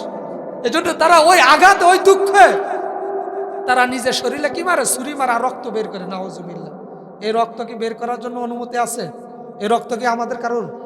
আল্লাহর দেওয়া রক্ত। আল্লাহর রাস্তায় ছাড়া দ্বিতীয় অন্য কোনো জায়গায় ব্যয় করার কোনো অধিকার আমার আপনার নাই। বলবে যে হুজুর আমরা যে প্রতিনিয়ত মারামারি করে 2-4টি মার্ডার করি, সেই রক্ত করে যাবে? মার্ডার হয় না। আমি কিন্তু আপনাদের এলাকারই সন্তান, চাউলিয়ায় আমার বাড়ি, আমার বাড়ি গুড়ানাস। যেহেতু আমার এলাকার বিষয় তো আমি জানি। এই যে আমাদের এই কিছুদিন আগেও তো মারামারি হয়েছে, শ্রীকুণ্টি মারা গেছে না, তারা কি শহীদ? কি হবে ভাই বলেন? এই দলাদলি করে কি হবে? দল তো একটাই, হয় আল্লাহর দল নয় রসুলের দল, এর বাইরে কোনো দল আছে? আর দল আছে? আপনি হাসরের ময়দানে যাবেন, আপনি যার আজকে অনুসরণ করতেছেন, যেই নেতার অনুসরণ করতেছেন, হাসরের ময়দানে যাই বলবেন, আল্লাহ আমি এই নেতার অনুসরণ করি, আপনি এই নেতার ওসিলায় আমার জান্নাতে দেন, দেবে? ওই হাসরের ময়দানে আদম আলাইহিস সালাতু ওয়াস সালাম থেকে নিয়ে ঈসা নবী পর্যন্ত কারোর খানা থাকবে না, একমাত্র মুহাম্মদ সাল্লাল্লাহু আলাইহি সাল্লাম ছাড়া। তার কথা ছাড়া দ্বিতীয় আর কোনো কারোর কথা চলবে না। এই জন্য নেতা মানার সময় হিসাব কিতাব করে মাইনেন। এলাকায় চলতে হয়, চলবো, কিন্তু আমার নেতা হবে মুহাম্মদ, আমার হুকুমদাতা হলো আল্লাহ তাআলা, এর বাইরে যাওয়ার কোনো সুযোগ নাই। ওই মুরব্বী বলতেছে তোমার এত বড় সাহস, আমার এলাকায় এসে তুমি আমার শত্রুর নাম বলো আমার সামনে। এবার ওই লোক তো ওই যুবক তো বুঝে ফেললো এখানে তো আর থাকা যাবে না। উনি তাড়াতাড়ি জিব্বাটা এক থাবাতে নিয়ে দিচ্ছে দৌড়। এখন যেহেতু জিব্বা যখন কাটছে রক্ত পড়তেছে না, এভাবে রক্ত পড়লে একটা মানুষ কত সময় আর জ্ঞান থাকে, এমনি তো বেহুশ হয়ে যায়। এবার যুবক কিছু দূর দৌড় দিয়ে যাওয়ার পরে অজ্ঞান হয়ে পড়ে গেলেন। পড়ে যাওয়ার সঙ্গে সঙ্গে সে স্বপ্নে দেখতেছে সুন্দর এক কাপড় পরা, সাদা কাপড় পরিহিত এক ব্যক্তি এসে তাকে ডাক দেয়া বলতেছে, এ যুবক তোমার এই অবস্থা হলো কেন একটু বলো। যুবক ডাক দিয়ে বলতেছে, মুসাফির ভাই আপনাকে তো আমি চিনি না, কিন্তু আমি যেই বিপদে পড়ছি আমাকে একটু বিপদ থেকে উদ্ধার করেন। এবার যুবক ডাক দিয়ে বলতেছে, গো মুসাফির ভাই আমি আমার নবীর রওজায় দাঁড়ায় দোয়া করতেছিলাম আমার গুনাহ মাফের জন্য, ওসিলা খুঁজছিলাম আমার রসুলকে নিয়ে, তার সহপাঠী আবু বকর এবং ওমরের নাম নিয়ে আমি আল্লাহ তাআলার কাছে বলেছিলাম, রে মালিক আপনার নবী এবং আপনার নবীর দুই বন্ধুর ওসিলা আমার গুনাহগুলো মাফ করো। এইগুলো আমি যখন বলেছি, এই বলার অপরাধের কারণে ওই বৃদ্ধ লোক আমার জিহ্বাটা কেটে দিয়েছে। এবার ওই মুসাফির ভাই ডাকতে বলতেছে, যুবক ভয় পায় না, ভয় পার কোনো কারণ নাই, তোমার জিহ্বাটা আমার হাতে দাও, আমার হাতে দাও, দেখো আমি তোমার জন্য কি উপকার করি। ওই যুবক তার জিহ্বাটা ওই মুসাফিরের হাতে দিয়েছে। দেওয়ার সঙ্গে সঙ্গে ওই মুসাফির তার জিহ্বায় লাগাই দিছে। লাগানোর সঙ্গে সঙ্গে জিহ্বায় আগে যেরকম শক্তি ছিল তার থেকে দ্বিগুণ শক্তি বেড়ে গেছে। বলেন না সুবহানাল্লাহ, আর জোরে বলেন সুবহানাল্লাহ। এবার যুবক ডাকতে বলতেছে, মুসাফির ভাই আপনাকে তো চিনতে পারলাম না, আপনি কে? তখন উনি ডাক দিয়ে বলতেছে, আমি হলাম রহমাতুল্লিল আলামিন মুহাম্মদ আরবি। সকলে বলেন সাল্লাল্লাহু আলাইহি ওয়াসাল্লাম। এবার যুবক তার জ্ঞান ফেরার পরে দেখে যে তার জিহ্বার শক্তি আরো বেড়ে গেছে। যাওয়ার পরে তার যে শরীরে রক্ত ছিল সেই রক্ত নাই। যুবক হজের সফর শেষ করে বাড়িতে চলে গেলেন। দ্বিতীয় বছর আবার আসছে, দ্বিতীয় বছর আবার হজ করতে আসছে। একই জায়গায় দাঁড়াইয়া আল্লাহ তাআলার কাছে ডাক দিয়ে বলতেছে, রে মালিক তোমার নবীর রওজা থেকে যাওয়ার পরে অনেক গুনাহ করে ফেলেছি, তুমি আমার গুনাহগুলো মাফ করে দাও। এইভাবে দোয়া করতেছে আর কান্নাকাটি করতেছে। দোয়া শেষ করার সঙ্গে সঙ্গে পাশে তাকায়া দেখে একটা যুবক বসে আছে। এবার ওই যুবক ডাকতে বলতেছে, যুবক তুমি এখানে কেন আসছো? তখন ডাক দিয়ে বললে, আমি হজের সফরে আসছি, হজ করার জন্য। তখন বলতেছে, চলো তুমি আমার সাথে আমার বাড়িতে চলো। তখন ওই যুবক তো মনে পড়ে গেছে, আরে গতবারও তো একই রকম আমার সাথে ঘটনা ঘটছে, আবার সেই ঘটনা ঘটতেছে। এবার যুবক বলতেছেন, ঘটনা যাই ঘটুক, আমার জিহ্বা কাটলে তো আমি অজ্ঞান হয়ে যাব, স্বপ্নের ভিতর তো আমার নবীকে আমি দেখতে পারবো। বলেন না সুবহানাল্লাহ। ঘটনা যাই ঘটুক না কেন, জিহ্বা কাটবে, আমি নবীকে বারবার দেখবো, আমারই লাভ। এবার যুবক ডাকতে বলতেছে, একটু আপনি আমার বাড়িতে মেহমানদারি গ্রহণ করুন, মেহমানদারি গ্রহণ করলে আমি অনেক খুশি হব। যুবক তো জানে যে গতবার যে ঘটনা ঘটছিল এবারও সেই একই ঘটনা ঘটতে যাচ্ছে। ওই বাড়ির দিকে গেল, বাড়ির দিকে যায় দেখেছে সেই একই বাড়ি, যেই রুমে বসতে দিয়েছে সেই একই রুম। এবার যুবক বলতেছেন, ও মেহমান ভাই আপনি একটু বসেন, আমি ভিতরের থেকে ঘুরে আসি। যুবক তো প্রস্তুতি নিয়ে নেছে, কারণ ও তো জানি একটু পরে আবার আমার জিহ্বা কাটা হবে। প্রস্তুতি নিয়ে বসে বসে আছেন, কিন্তু ভিতরে যেই যুবকটা গেল এই যুবক তো বের হচ্ছে না। আগের যে বৃদ্ধ লোক ছিল সে আসছে, বেশি সময় দেরি না করে আবার এসে তাকে ডেকে নিয়ে জিহ্বাটা কেটে দিয়েছে, কিন্তু এই যুবক তো আসে না, দেরি করতেছে। যত দেরি করে তত সে আরো সাহস বাড়ায়, যাই হোক না কেন আমি তো আমার নবীকে স্বপ্নে দেখব। এইভাবে কিছুক্ষণ পরে যখন আসলো এই যুবক এসে বলতেছে, আসেন ভিতরের রুমে বসেন। ভিতরের রুমে এসে দেখে যে অনেক প্রকারের খাবার, অনেক প্রকারের খাবার। এবার যুবক মানে আরো ভয় পেয়ে গেল, হ্যাঁ হ্যাঁ আমার মনে হয় আমাকে মনে হয় ভালো করে খাবার খাওয়ায় তারপরে মারবে, এমন একটা চিন্তা আছে না, যে অনেকের মারার সময় বলে তোর শেষ ইচ্ছা কি বল, অনেকে শেষ ইচ্ছা আমার এটা এটা। এখন ওই যুবক মনে করতেছে মনে হয় এতগুলো খাবার আমাকে খাওয়ানোর পর কি করবে, আমার মেরে ফেলবে। এবার ওই যুবক নিশ্চিন্তায় খাইতেছে আর চিন্তা করতেছে কখন আমাকে আঘাত করবে, আমি অজ্ঞান হয়ে যাব আর আমার নবীকে আমি স্বপ্নে দেখবো। বলেন না সুবহানাল্লাহ। খাবার দাবার খাওয়া শেষ। এবার খাওয়ার শেষ হওয়ার সঙ্গে সঙ্গে ওই যুবক ডাক দিয়ে বলতেছে চলেন একটু আপনাকে সামনে একটা রুম আছে, ওই রুমটা একটু দেখায় আসি। এবার ওই রুমের কাছে গেছে, যুবক আস্তে আস্তে আরো সাহস বাড়াচ্ছে, সে মনে করতেছে হয়তো এই রুমে নিয়ে আমাকে মেরে ফেলবে। এবার যখন রুমের কাছাকাছি গেল, কাছাকাছি যাওয়ার সঙ্গে সঙ্গে দরজাটা খুললো, দরজা খুলতেই দুর্গন্ধ বের হইল। যখনই দুর্গন্ধ বের হওয়া শুরু হয়েছে, এবার ওই যুবক ডাকতে বলতেছে ভাই কি এমন অপরাধ হয়েছে, কি এমন জিনিস এই ভিতরে আছে যার গন্ধটা বের হচ্ছে। তখন ওই যুবক ডাকতে বলতেছে ভাই গতবার আপনি যখন হজের সফরে আসছিলেন, আপনার আব্বা আমার আব্বা আপনার জিহ্বাটা কেটে দিয়েছিল, এই জিহ্বাটা জোড়া লাগছে কিভাবে সেই ঘটনাকে একটু বলেন। এবার যুবক বিস্তারিত ঘটনা বলল। বলার পরে যুবক ডাক দিয়ে বলতেছে মুসাফির ভাই আপনি আমার আব্বা আপনার জিহ্বাটা কেটে ফেলার পর থেকে আমার আব্বার এই হাতটা প্রথমে অবাস হয়ে গেছে, এরপরে পচন শুরু হয়ে গেছে, পচতে পচতে পুরা শরীরটা পচন হয়ে গেছে, আর শরীর চলে না। এবার যখন আমার বাবা পুরো শরীরটা যখন পচে গেছে, তখন আমার বাবা দুনিয়ার থেকে বিদায় নিল। বিদায় নেওয়ার সময় রাত গভীর হয়ে গেছে, এলাকার কাউকে জানাইতে পারি নাই, এলাকার কাউকে জানাইতে পারি নাই। সবাই আমরা ঘুমায় গেছে, আমার মা ঘুমায় গেছে, বাবা ঘুমায় গেছে, সবাই ঘুমায় গেছে। ঘুমায় যাওয়ার কারণে রাতে আমিও যে স্বপ্ন দেখেছি, আমার বোনও সেই স্বপ্ন দেখেছে, আমার মাও একই স্বপ্ন দেখছে। স্বপ্নে দেখছে কি শুনবেন ভাই, আমরা যখন ঘুমায় গেছি একজন লোক এসে বলতেছে তোমার বাবাকে আগে মাটি দিবা না, দাপন কাপন করবা না, তোমার বাবা যে অন্যায় করেছে, যে অপরাধ করেছে, এই অপরাধের শাস্তি তোমরা দেখছো, যেই যুবকের সাথে অপরাধ করতেছে ওই যুবকরাও এই শাস্তি দেখাইতে হবে। বলেন না সুবহানাল্লাহ। বলতেছে দীর্ঘদিন আমার বাবাকে এইভাবে রেখে দিয়েছি, আজকে সেই বাবা আপনি দেখছেন, এখন আমার বাবাকে কি করব, দাপন কাপন করব। কিন্তু আমার বাবা আপনার সাথে যেই আচরণ করছে, আসলে তো আচরণটা ভালো করে নাই। চিন্তা করেন, ভালো করে বুঝবেন, এই লোকটা মুসলমান না, শুধুমাত্র আবু বকর উমর রাদিয়াল্লাহু তাআলা আনহুকে কি করে, ঘৃণা করে। এরকম হাজারো মুসলমান আমার আপনার কাছে আছে না? আমরা অনেক সময় আমল বেশি করতে পারি না, এটা আমার আপনার অপারগতা। নামাজ পড়তে পারি না, এটা আমার আপনার ব্যর্থতা। কোরআন পড়তে পারি না, এটা আমার আপনার ব্যর্থতা। কিন্তু এটাকে অস্বীকার করা যাবে?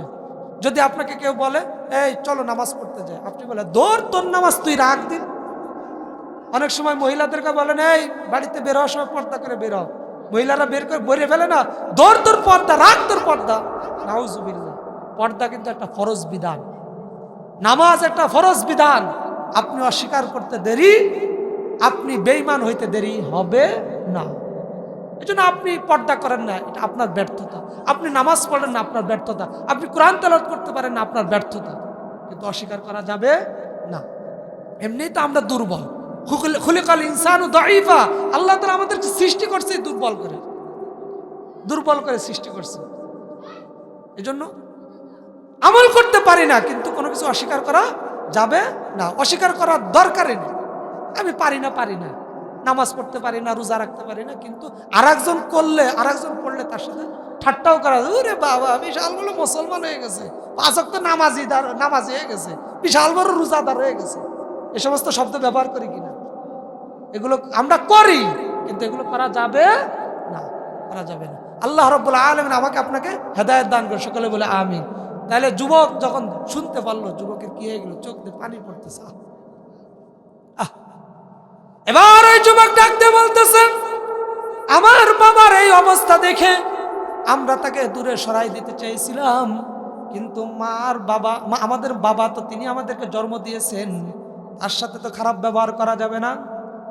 এ দুনিয়ার সন্তানেরা ভালো করে শুনে রাখো, তোমার বাবা তোমার মা তোমার সাথে খারাপ ব্যবহার করতে পারে, কিন্তু তুমি করতে পারবা না। কারণ আল্লাহ রাব্বুল আলামিন সূরা বনী ইসরাঈলের ভিতর বলতেছেন, ওয়াকাদা রাব্বুকা আল্লা তা'বুদু ইল্লা ইয়াহু ওয়া বিল ওয়ালিদাইনি ইহসানা। আল্লাহ রাব্বুল আলামিন এখানে স্পষ্টভাবে বলছে, ওয়াকাদা রাব্বুকা আল্লা তা'বুদু, আমি তোমাদেরকে ফয়সালা করে দিয়েছি, আদেশ দিতেছি, আল্লাহ তা'বুদু, আমার ইবাদত করো, ওয়া বিল ওয়ালিদাইনি ইহসানা, সাথে সাথে মা বাবার সাথে ভালো ব্যবহার করো। দেখেন আল্লাহ তাআলা আয়াতের সাথে ভালো করে বুঝবেন, আল্লাহ বলছে প্রথমে আল্লাহর ইবাদত করার জন্য, দ্বিতীয়বার কি বলতেছে, যে মা বাবার সাথে ভালো ব্যবহার করো। তাহলে আল্লাহ তাআলার ইবাদতের সাথে যখন নিয়ে আসছে মা বাবারে, তাহলে বুঝতে হবে মা বাবার খেদমত গুরুত্বপূর্ণ বিষয়। কারণ আপনি হেলায় দুলায় কাটাই দিতে পারবেন না। আপনার টাকা হয়েছে, আপনার বাবা কৃষক বলে আপনি এলাকায় ফেলাই দিয়ে চলে গেলেন, বাবার পরিচয় দিলেন না। আপনি বড় অফিসার হয়ে গেলেন, বাবার পরিচয় দিলেন না। তাহলে আপনার মতো কুলঙ্গার সন্তান পৃথিবীতে আর কেউ নাই। বুঝলেন না এই কথা? কারণ যে জায়গায় আল্লাহ নিজে বলতেছে আমার ইবাদতের পরেই তুমি তোমার মা বাবার সাথে সদ্ব্যবহার করো, আর যারা মা বাবার সাথে খারাপ ব্যবহার করে তাদের পরিণতি ভালো হয় না। গত বছর চাঁদপুরে গিয়েছিলাম, বাসের থেকে নামার পরে এক দোকানে চা খাচ্ছি, হঠাৎ করে একটা যুবকরে দেখলাম, হ্যামসাম যুবক, ইংরেজিতে কথা বলতেছে, চা চাইতেছে ইংরেজিতে। পাশাপাশি তার কথাবার্তায় বুঝলাম তার মাথায় সমস্যা আছে, পাগল। এলাকার যারা বসে আছিল তাদেরকে জিজ্ঞাসা করলাম, এই যুবকের এই অবস্থা কেন, কি হয়েছে? বলতেছে, হুজুর, এই যুবক মাল্টি ন্যাশনাল কোম্পানিতে চাকরি করত, 2 লাখ টাকার উপরে বেতন পাইত। যখন ঢাকায় চাকরি করত, চাকরি করা অবস্থায় একটা মেয়ের সাথে অবৈধ সম্পর্ক করে, প্রেম করে। অবৈধ সম্পর্ক করার পরে ওই মেয়ে চাপ দেয়, চাপ দেওয়ার পরে ওই মেয়েকে বিবাহ করে। এইদিকে বাড়িতে মা ছাড়া আর কেউ নাই, বাবা মারা গেছে, অনেক কষ্ট করে তাকে লেখাপড়া শিখাইছে। বাবার যে সম্পত্তি ছিল সব সম্পত্তি বিক্রি করে সন্তানকে মানুষ করেছে। মানুষ করার পরে সন্তান যখন বড় চাকরি পেয়েছে, মার কোনো কথা খেয়াল করে না, মাকে সেভাবে তোয়াক্কা করে না, তার মনে যেটা চাই সেটাই করার জন্য চেষ্টা করে। এবার ওই যুবক ওই মেয়েকে বিবাহ করেছে, বিবাহ করার পরে ওই বউকে নিয়ে বাড়িতে আনছে। বাড়িতে আনার পরে বউকে ডাক দিয়ে বলতেছে, তুমি আমার মায়ের সাথে মিলে মিশে থাকো। বউ কিছুদিন থাকার পরে স্বাভাবিকভাবে ঢাকার মেয়ে স্থানীয় লোকের সাথে বা গ্রামে চলতে পারে না, কারণ তাদের হলো অহংকার বেশি থাকে। কি বলেন আপনারা? শহরের মেয়েদের গ্রামে যাইতে চায় না, অহংকার বেশি। তার বাবার বিল্ডিং আছে, তার বাবার ছাদ করা ঘর আছে, 2 তলা বিল্ডিং আছে, কিসের জন্য টিনের ঘরে থাকবে? যুবক অনেক বুঝানোর পরে তার স্ত্রী রাজি হয়েছে, কিন্তু ঘটনা ঘটল যে শাশুড়ির সাথে তার বনিবনা হয় না। স্বাভাবিকভাবে আমাদের দেশে যুবকরা যখন বিবাহ করে, বিবাহ করার পরে বাড়িতে বউ রাখলে বউ বলে এক কথা, মা বলে আর এক কথা, বউ বলে এক কথা, মা বলে আর এক কথা, কার কথা সে শুনবে? শাকের করাত হয়ে যায়, না মার দিকে যাইতে পারে না বাবার দিকে যাইতে পারে, বউর দিকে যাইতে পারে, খুব বিপদে পড়ে যায়। মাকে কিছু বললে মা নারাজ, বেজার হয়ে যায়। বউকে কিছু বললে বউকে, তোর বাড়ি থাকবো না, তোর ভাত দেখাবো না, যা ছিল বিপদ। এই জন্য আমাদের মুরব্বীদেরকে একটু বোঝা দরকার, যেহেতু তারা বিয়ে করছে। অনেক সময় আমরা অনেক কিছু চাপাই দিই সন্তানের উপরে। সবচেয়ে বড় সমস্যা হলো আমাদের দেশে বউ কখনো শাশুড়িকে নিজের মা মনে করতে পারে না, শাশুড়িও কখনো বৌমাকে নিজের মেয়ে মনে করতে পারে না। বৌমা যদি একদিন বাড়িতে যায়, বাবার বাড়িতে বেড়াইতে যায়, শাশুড়ি তার সন্তানকে বিভিন্নভাবে কথা দিয়ে তাকে রাগায় রাখে, এই বাড়ি কত কাজ পড়ে রয়েছে, যাও না, তোমার বউ বাপের বাড়ি বেড়াইতে গেছে, এ না নানান তা বলে দেশে। অথচ নিজের মেয়েকে বিবাহ দেওয়ার পরে মাসকে মাস নিজের বাড়িতে পড়ে থাকে, তাতে কোনো সমস্যা নাই, কোনো সমস্যা নাই। নিজের মেয়ে কি করতেছে, মাসকে মাস বাড়িতে এসে বেড়াচ্ছে, তাতে কোনো সমস্যা নাই। নিজের বিটার বউ বেড়াইতে গেলেই সমস্যা। নিজের বিটার বোর কথাই যদি ছেলে চলে সমস্যা, কিন্তু মেয়ের কথাই যদি জামাই চলে কোনো সমস্যা নাই। আরো বলে বেড়ায় আমার মেয়ের কথায় আমার জামাই চলাচল করে, বুক ফুলাই বলে আমার মেয়ে যা বলে আমার জামাই তাই শুনে। আর যখন বউ যখন বলে, বিটার বউ যখন বলে হ্যাঁ আমার ছেলে বিটার বউর কথা ছাড়া ওঠেও না বসেও না। নিজের ছেলে যদি বিটার বউ কথা মতো চলে তখন সমস্যা হয় কিনা, এটা আমাদের সমাজের চিত্র। এজন্য অনেক সময় এই যুবক ভাইয়েরা এইদিকেও যেতে পারে না এইদিকেও যেতে পারে, লাস্ট আত্মহত্যা করে। অনেক আছে এরকম রিপোর্ট, আমরা পত্রিকায় দেখি, ফেসবুকে দেখি, অনেক দেখি আত্মহত্যা করে। এজন্য মুরব্বীদেরকেও ছাড় দিতে হবে, বৌমাদেরকেও কি করতে হবে, ছাড় দিতে হবে। ছাড় দিলেই, ছাড় দেওয়ার মন মানসিকতা যাদের আছে তাদের সংসার বলেন সমাজ বলেন সব কিছু সুন্দরভাবে চলে। আর ছাড় দিবেন না, বৌমা যদি ফজরের পর একটু রেস্ট নেয়, ওই দিক থেকে শাশুড়ি তার শ্বশুরের কাছে খুশায়, দেখো না বেলা উঠে গেছে কত, এখনো ঘুমায় আছে। আরো অনেক শব্দ ব্যবহার করে, এগুলো নাই বলে কি না? না আপনাদের এলাকায় বলে না, আমাদের গুড়ান আছে বলে যাক। এজন্য সবসময় তো আর একরকম থাকে না। আর বউদেরকেও ভাবতে হবে আমি আসছি আমার শ্বশুর শাশুড়ি খেদমত করব, তাদের খেদমত করে আমি জান্নাত কামাই করে নেব। আমি যদি আজকে বাড়িতে থাকতাম আমার মা বাবার খেদমত করা লাগতো না? লাগতো। সেই খেদমতটা আমি আমার শ্বশুর শাশুড়ি করি।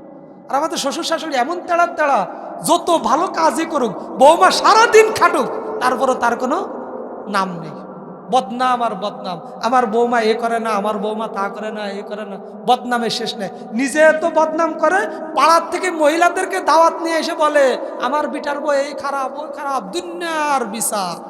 আরে আপনি কার কাছে কার নামে বিচার দিচ্ছেন? এই বিটার বউ তো আপনার, দিন শেষে তার রান্না আপনার পেটে যাচ্ছে কিনা, আপনি তার নামে বিচার দিচ্ছেন ওই পাড়ার থেকে মহিলাদেরকে ভাড়া করে আইনে। হ্যাঁ, নিজের বদনাম নিজেই ছড়াচ্ছে। এই জন্য অনেক সময় সে আপনার মেয়ে যেহেতু আরেকজনের বাড়িতে আছে, বউ হিসেবে আছে, এই মেয়েটাও তো আরেকজনের মেয়ে ছিল, সে আপনার বাড়িতে যেহেতু বউ হিসেবে আসছে, তাকেও এতটুকু ছাড় দিতে হবে। আপনি যেমন আপনার মেয়েকে চান যে সে শ্বশুর বাড়িতে ভালো থাকুক, আপনারও এটা চাইতে হবে যে আমার বাড়িতে যে বউটা আসছে সেও ভালো থাকুক। তার শিখাই দিতে হবে। এরপরে যদি সে না শিখে তার কপাল সে নষ্ট করে। তো যেই কথা বলতেছিলাম, এবার ওই যুবক তার স্ত্রীকে বাড়ি রেখে গেছে, অফিস থেকে আসলেই বিচার শুরু। বউ ডাক দেয়া বলে, ওরে স্বামী, তোমার মায়ের যন্ত্রণায় আর 1 মিনিটও ভালো লাগে না। মা ডাক দেয়া বলে, ওরে কলিজার টুকরা সন্তান, তোমার বউয়ের কারণে আমি ঠিক মতো ভাতও খাইতে পারি না। এবার দুই পাশ থেকে যখন অভিযোগ আসে, সন্তান অভিযোগ শুনতে শুনতে কিছু না পেয়ে ঘুমায় যায়। এভাবে দিন যাচ্ছিল। হঠাৎ করে একদিন স্ত্রী ডাক দিয়ে বলতেছে, রে স্বামী, এই বাড়িতে হয় তোমার মা থাকবে, না হয় আমি থাকবো। যদি এই বাড়িতে তোমার মা থাকে আমি 1 সেকেন্ডও থাকবো না, আর আমি থাকলে তোমার মা এই বাড়িতে 1 সেকেন্ডও থাকতে পারবে না। এই কথা যখন বলছে, এবার সন্তান প্রতিদিন এই সমস্ত কথা শুনতে শুনতে বিরক্ত হয়ে গেছে। হাতের কাছে এরকম একটা লাঠি ছিল, ওই লাঠিটা হাতে নিয়ে মায়ের কাছে যায়, বলতেছে, মা, তোমাদের এই সমস্ত ঝগড়া আর আমার ভালো লাগে না। কি শুরু করেছো? এক কথায় দুই কথায় বলতে বলতে মায়ের সাথে তর্ক শুরু হয়ে গেছে। তর্ক শুরু হয়ে সন্তানের মিজাজ খারাপ হয়ে গেছে, রাগ উঠে গেছে মাথায়। রাগ উঠে যাওয়ার সঙ্গে সঙ্গে ওই লাঠি দিয়ে মায়ের কপালে আঘাত করেছে। নাউজুবিল্লাহ। আঘাত করতে দেরি, কপাল থেকে রক্ত বের হইতে দেরি হয় নাই, রক্ত বের হওয়া শুরু হয়ে গেছে। মাও বেহুশ হয়ে গেছে। মা যখন বেহুশ হয়ে গেছে, সন্তান চলে গেছে রুমে। সন্তানের বউ আসে না একটু ধরতে, সন্তানও তাকে ধরে না। এই দিক থেকে রক্ত পড়তেই আছে। এবার কিছু সময় পরে মার যখন হুঁশ আসলো, হুঁশ আসার সঙ্গে সঙ্গে মা ডাক দিয়ে মনে মনে বলতেছে, যেই সন্তান লাঠি দিয়ে আমার কপালে আঘাত করতে পারছে, ওই সন্তানের কাছে যদি আমি থাকি, এই আমার সন্তানটা যে কোনো সময় আমাকে মেরে ফেলতে পারে। হয়তো আমি রাত্রে ঘুমায় রয়েছি, আমার ঘুমের ঘরে যদি গলা টিপে আমাকে মেরে ফেলে দেয়, এই ভয়ে উনি উনার কাপড় চোপড় নিয়ে বের হয়ে গেছেন। বের হয়ে যাওয়ার পরে আপনাদের এলাকায় যেরকম একটা মসজিদ আছে, ওই সন্তানের মা ওই মসজিদের কাছে পুকুর পাড়ে যেই মসজিদ ছিল ওই মসজিদের কাছে এসে ওই মসজিদে ডাক দেয়া বলতেছে, মসজিদের আল্লাহ, এই মসজিদের মালিক, ভালো করে শুনে রাখো, আমার স্বামী 5 ওয়াক্ত নামাজ এই মসজিদে পড়তো। আমার স্বামী বিদায় হয়ে গেছে, কিন্তু মসজিদ এখনো বিদায় হয় নাই। এ মসজিদের মালিক, আমার সন্তান যে হাত দিয়ে আমাকে আঘাত করেছে, তুমি তার ওই হাতটাকে নষ্ট করে দিও না, আউযুবিল্লাহ। ডাক দেয়া বলতেছে, রে মালিক, আমার সন্তান যেইভাবে আমাকে ঘর থেকে বের করে দিয়েছে, তুমিও তাকে ওইভাবে ঘর থেকে বের করে দিও না, আউযুবিল্লাহ। আবার বদদুয়া করতেছে, রে মালিক, আমার সন্তান তার স্ত্রীর কারণে আমাকে যেভাবে অপরিচিত বানাই দিয়েছে, ওরে মালিক, তুমিও তার স্ত্রীর কাছে তাকে অপরিচিত বানায় দিও না, আউযুবিল্লাহ। বদদুয়া দিয়ে মা চলে গেলেন। চলে যাইতে দেরি, ওই সন্তান পরের দিন ঘর থেকে ল্যাংটা হয়ে বের হইতে দেরি হয় নাই, নাউযুবিল্লাহ। মায়ের বদদুয়ার কারণে সংসার হারাইলা, মাকে হারাইলা, সম্পদ হারাইলা, সব কিছু হারাইলা। শেষ পর্যন্ত এমন অবস্থা হয়েছে, সে ইংরেজিতেও কথা বলে, সব কিছু বলে, কিন্তু নিজেকে চিনে না, নিজের নামও বলতে পারে না। চিন্তা করছেন? আমরা তো সন্তানগুলোকে বদদুয়া দেওয়ার সময় হিসেব করে বদদুয়া দিই না। যেরকম মনে চায় সেরকম বদদুয়া দিই, যেরকম মনে চায় সেরকম বদদুয়া দিই। আপনাকে বিরক্ত করে, আপনি ডাইরেক্ট বলেন, রাস্তায় গিয়ে গাড়ির তলে পড়ে মরতে পারো না। বিশেষ করে মারা যেই পরিমাণ সন্তানকে বদদুয়া দেয়, ভালো করে শুনে রাখবেন, পৃথিবীতে আমি আপনার জন্য দোয়া করব, এই দোয়া কবুল হইতেও পারে, নাও পারে, কিন্তু মা দোয়া করুক আর বদদুয়া করুক, আল্লাহ তাআলার কাছে যাইতে সময় লাগে না। অনেক সময় আমরা মায়েরা এরকম বদদুয়া দিই, আমাকে বিরক্ত করে না করে পুকুরে যায় ডুবে মরতে পারো না, এরকম হাজার বদদুয়ার কারণে অনেক সন্তান বিপদে পড়ে যায়, বিপদে পড়ে যায়। এই জন্য সন্তানের কি করবেন না, কখনো বদদুয়া দিবেন, কখনো বদদুয়া দিবেন না। আপনি সন্তানকে বদদুয়া দিবেন, আপনার ক্ষতি। আপনার সন্তান দুনিয়া থেকে বিদায় নিবে, আপনার কোল খালি হয়ে যাবে। আপনার সন্তান পাগল হবে, আপনার কোল খালি হয়ে যাবে, আর কেউ কোল খালি হবে না। এই জন্য সন্তানকে এমন একটা দোয়া দিবেন, যেই দোয়ার কারণে সন্তান ইহকাল পরকাল উভয় যেন তার উন্নতি হয়। আপনারা কাবা শরীফের ইমামের নাম শুনছেন? আব্দুর রহমান আস-সুদাইস। আব্দুর রহমান আস-সুদাইস 37 বছর ধরে কাবা করে ইমামতি করতেছে। এবার সাংবাদিকরা তাকে জিজ্ঞাসা করলাম, এ আব্দুর রহমান আস-সুদাইস, আপনি তো দীর্ঘ 37 বছর ধরে কাবার ইমামতি করেন, কার দুয়ার উপদৌলতে আপনি এত সুন্দর ইমামতি করতেছেন, এত বছর ইমামতি করতেছেন? আব্দুর রহমান আস-সুদাইস ডাক দিয়ে বলতেছে, সাংবাদিক ভাই, আমি আমার মায়ের দুয়ার বরকতে আজও পর্যন্ত সম্মানের সাথে এই কাবার ইমামতি করতেছি। বলেন না সুবহানাল্লাহ। আপনার মা আপনার জন্য কি দোয়া করেছে একটু বলবেন? আব্দুর রহমান আস-সুদাইস ডাক দিয়ে বলতেছে, ভাই, আমি যখন ছোট ছিলাম খুব দুষ্ট ছিলাম, আমার মাকে খুব বিরক্ত করতাম, কখনো শান্তি দিতাম না, কিন্তু আমার মা কখনো আমার জন্য কি করতো না, বদদুয়া করতো না। একদিন বাইতুল্লাহ সফরে আসছি, আমার মা আমাকে এক জায়গায় দাঁড় করায় দিয়ে বলতেছে, ও বাবা, তুমি এখানে এখানে দাঁড়ায় থাকো, আমি একটু বাইতুল্লাহ জিয়ারত করে আসি। আমার মা বাইতুল্লাহ শরীফ জিয়ারত করে এসে আমার মা আমাকে আর পায় নাই, কারণ আমি তো ছোট, আমি দুষ্টামি করে বেড়াচ্ছি। কিন্তু আমার মা কি করলো, রাগ না করে, কোনো বদদুয়া না দিয়ে মালিকরে ডাক দিয়ে বলতেছে, রে মালিক, মসজিদের নামাজ শেষ হইলে সব মুসল্লি হারায়া যায়, কিন্তু ইমাম সাহেব তো হারায় না। ইমাম সাহেব হারায়? ইমাম সাহেব তো হারায় না। এরে মালিক, আপনি আমার সন্তানকে এই কাবার ইমাম হিসেবে কবুল করে নেন আর আমার সন্তানকে আমার কোলে ফিরায়া দেন। বলেন না সুবহানাল্লাহ।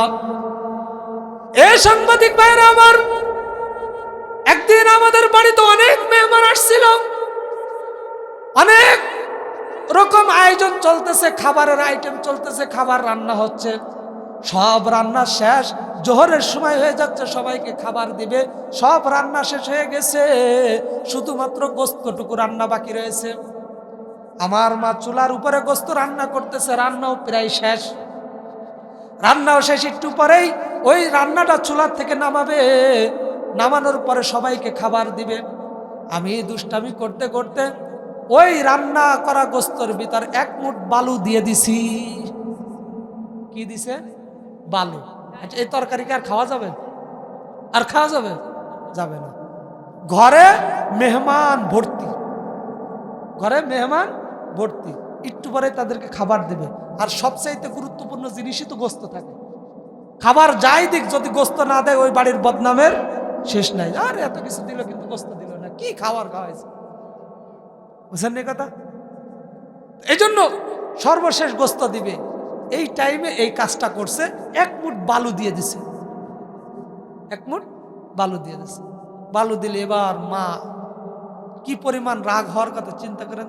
আমার আপনার সন্তান যদি এই কাজটা করতো, মা মারতো, বাবা মারতো, দাদা মারতো, দাদি মারতো, নানা নানি মামারা যদি আরো পারতো ভাড়া করে আইনে ওরে মারতো।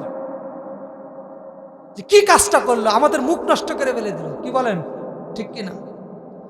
কিন্তু মা তার ডাক দিয়ে বলল, এ কলিজার টুকরা সন্তান, আমাকে কেন এত বিরক্ত করো? আমাকে বিরক্ত না করে কাবা শরীফে যাই ইমামতি করতে পারো না? বলেন না সুবহানাল্লাহ। আজকে মায়ের ওই দুয়ার কারণে আমি 37 বছর ধরে আমি এই কাবা শরীফের ইমামতি করি। ওনার তেলাওয়াত শুনছে, চোখ দিয়ে পানি বের হয় নাই, এমন লোক পাওয়া যাবে না। বলেন ঠিক কিনা? আজকে মায়ের দুয়ার কারণে সন্তান 37 বছর ধরে সুনামের সাথে ইমামতি করে যাচ্ছে, কাবা শরীফের খেদমত করে যাচ্ছে।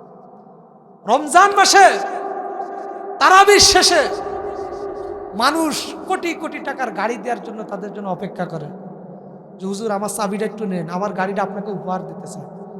হয়তো আমাদের মসজিদে ইমাম সাহেবরে তারাবি শেষ হলে আজাদ 2 টাকা ধরাই দেখে, হুজুর যা দিছি, গরিব মানুষ তো, আর এদিক টাকায় না, হয় কিনা? আর উনাদের শত শত মানুষ, শত শত বললে ভুল হবে, হাজার হাজার মানুষ, দামি দামি গাড়ি, কোটি টাকার গাড়ি, হুজুর একটু নেন, হুজুর নেন। মানুষ একজন কয়টা গাড়ি নিবে? কয়টা গাড়ি নিবে? কি সম্মান দিয়েছে? এই সম্মান কার কারণে হয়েছে? ওই মায়ের দুয়ার কারণে, মায়ের দুয়ার কারণে। এজন্য মায়ের সাথে খারাপ আচরণ কেউ করবেন না। আর মা, আপনারা এমন কোনো বদদুয়া দিবেন না যে বদদুয়ার কারণে আপনার সন্তান বিপদে পড়ে যায়। আপনার সন্তান বিপদে পড়ে যায় এমন কোনো কাজ করেন না। এজন্য সাবধান, সাবধান। আমরা যুবক যারা আছি, যাদের মা বেঁচে আছে, যাদের বাবা বেঁচে আছে, আমরা মা বাবার সাথেও সেইভাবে ব্যবহার করব, মা বাবাও সন্তানের সাথে সেরকম ব্যবহার করবো। এমন কোনো আচরণ করবো না, এমন কোনো ব্যবহার করবো না যাতে আমার মা কষ্ট পায়, মা কষ্ট পায় আমার জন্য বদদুয়া করে, আর এক বদদুয়া আমার জীবন শেষ হয়ে যায়। এমন কোনো আচরণ করা যাবে না। তো বলতেছিলাম যে আয়াত তেলাওয়াত করেছিলাম, আল্লাহ রাব্বুল আলামিন বলেন, ইয়া আইয়ুহাল্লাযীনা আমানুত্তাকুল্লাহ ওয়াল তানজুর নাফসুম মা কদ্দামাত লিগাদ। আল্লাহ তাআলা ডাক দিয়ে বলতেছেন, এই ঈমানদারেরা, ইত্তাকুল্লাহ,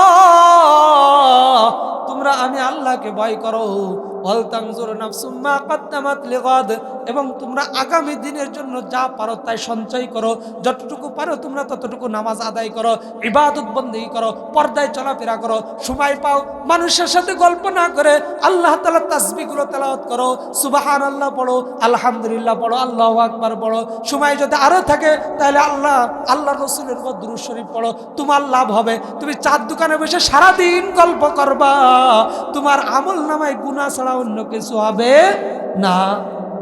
আর আমি আপনি যদি বসে বসে তাসবিহ তেলাওয়াত করে সুবহানাল্লাহ পড়ে আলহামদুলিল্লাহ পড়ে আল্লাহু আকবার পড়ে এগুলো পড়তে দেরি, আমার আপনার আমল নামায় সওয়াব লিখতে দেরি হয় না, বলেন না সুবহানাল্লাহ। আপনি যদি একবার দুরূদ শরীফ পড়ি, হাদিস শরীফে আসছে কোন ব্যক্তি যদি একবার দুরূদ শরীফ পড়ে আল্লাহ রাব্বুল আলামিন তার উপর 10 বার রহমত নাজিল করে, বলেন না সুবহানাল্লাহ। কয়বার? 10 বার রহমত নাজিল করে। তাহলে আমি আপনি যদি প্রতিদিন 10 বার দুরূদ শরীফ পাঠ করি তাহলে কত হলো? 10 × 10 = 100। 100 বার আমার আপনার উপর যদি রহমত নাজিল হয় তাহলে গজব পড়ার কোনো সম্ভাবনা আছে? কোনো সম্ভাবনা নেই, কোনো সম্ভাবনা নেই। এজন্য সামনে রমজান মাস আসতেছে, রমজানের জন্য আল্লাহ রাসূল বলছে আল্লাহুম্মা বারিক লানা ফি রজব ওয়া শাবান ওয়া বাল্লিগনা রমাজান, যে রজব শাবান মাসে আল্লাহ আপনি আমাকে বরকত দান করেন এবং রমজান মাসে পৌঁছায়া দেন। আমাদেরকে এই যে মাসটা চলতেছে রজব মাস, এই মাসটা হলো আমাদেরকে কি করতে হয়েছে? গুছাই নিতে হবে।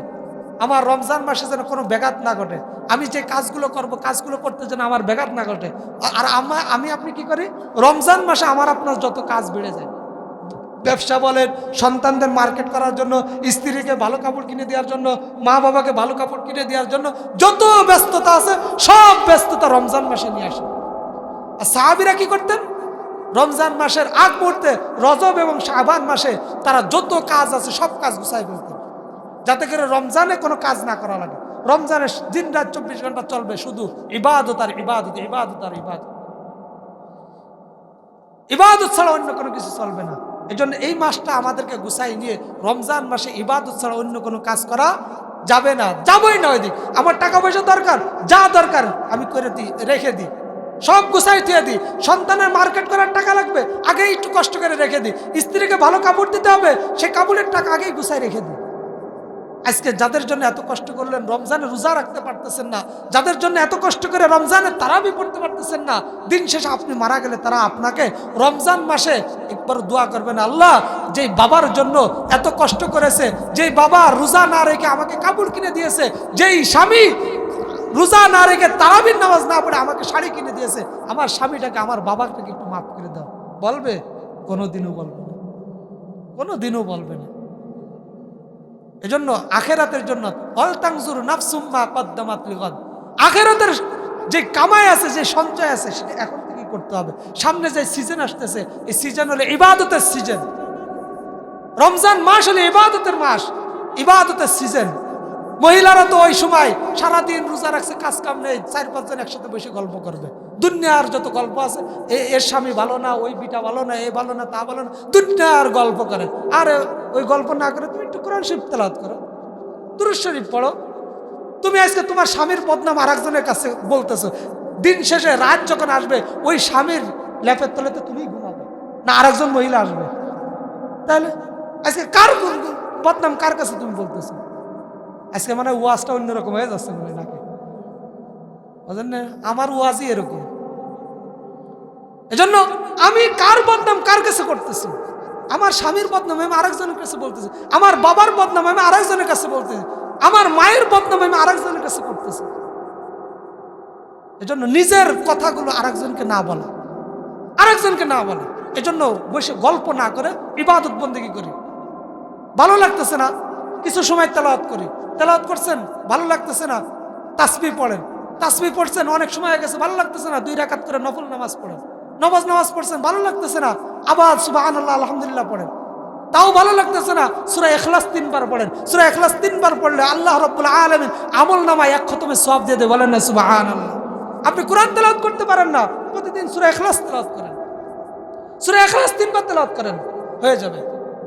এজন্য আগামীর জন্য আমাদের কি করতে হবে? গুছাইতে হবে, নাহলে ওই কবরে যাবেন ধরা খেয়ে যাবেন, কবরে যাবেন ধরা খেয়ে যাবেন, হাসরের ময়দানে উঠবেন ধরা খেয়ে যাবেন, কেউ আপনাকে বাঁচাইতে আসবে না। কারণ আল্লাহ নিজে সূরা আবাসার ভিতর বলতেছে, ইয়াউমা ইয়াফিরুল মারউ মিন আখিহি ওয়া উম্মিহি ওয়া আবিহি ওয়া সাহিবাতিহি ওয়া বানি।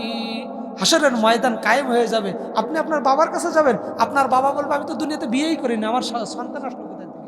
আপনার মায়ের কাছে যাবেন, মা একই কথা বলবে, আমি তো চিনিই না তোমাকে, তোমাকে চিনিই না। ভাইয়ের কাছে যাবেন, আজকে ভাই 1 টাকা 2 টাকা আপনাকে সহযোগিতা করলে হাসরের ময়দানে আপনাকে দেখলে পালাইতে থাকবে, আপনার মা পালাইতে থাকবে, আপনার বাবা পালাইতে থাকবে, সবাই আপনাকে দেখলে পালাইতে থাকবে, কেউ আপনার কাছে আসবে না, কেউ কাছে আসবে না, সবাই পালাইতে থাকবে। এজন্য বাচ্চা হারুনুর রশিদ, ওনার অনেকগুলো সন্তান ছিল, এর ভিতরে একটা সন্তান ছিল খুব পাগলামি করত।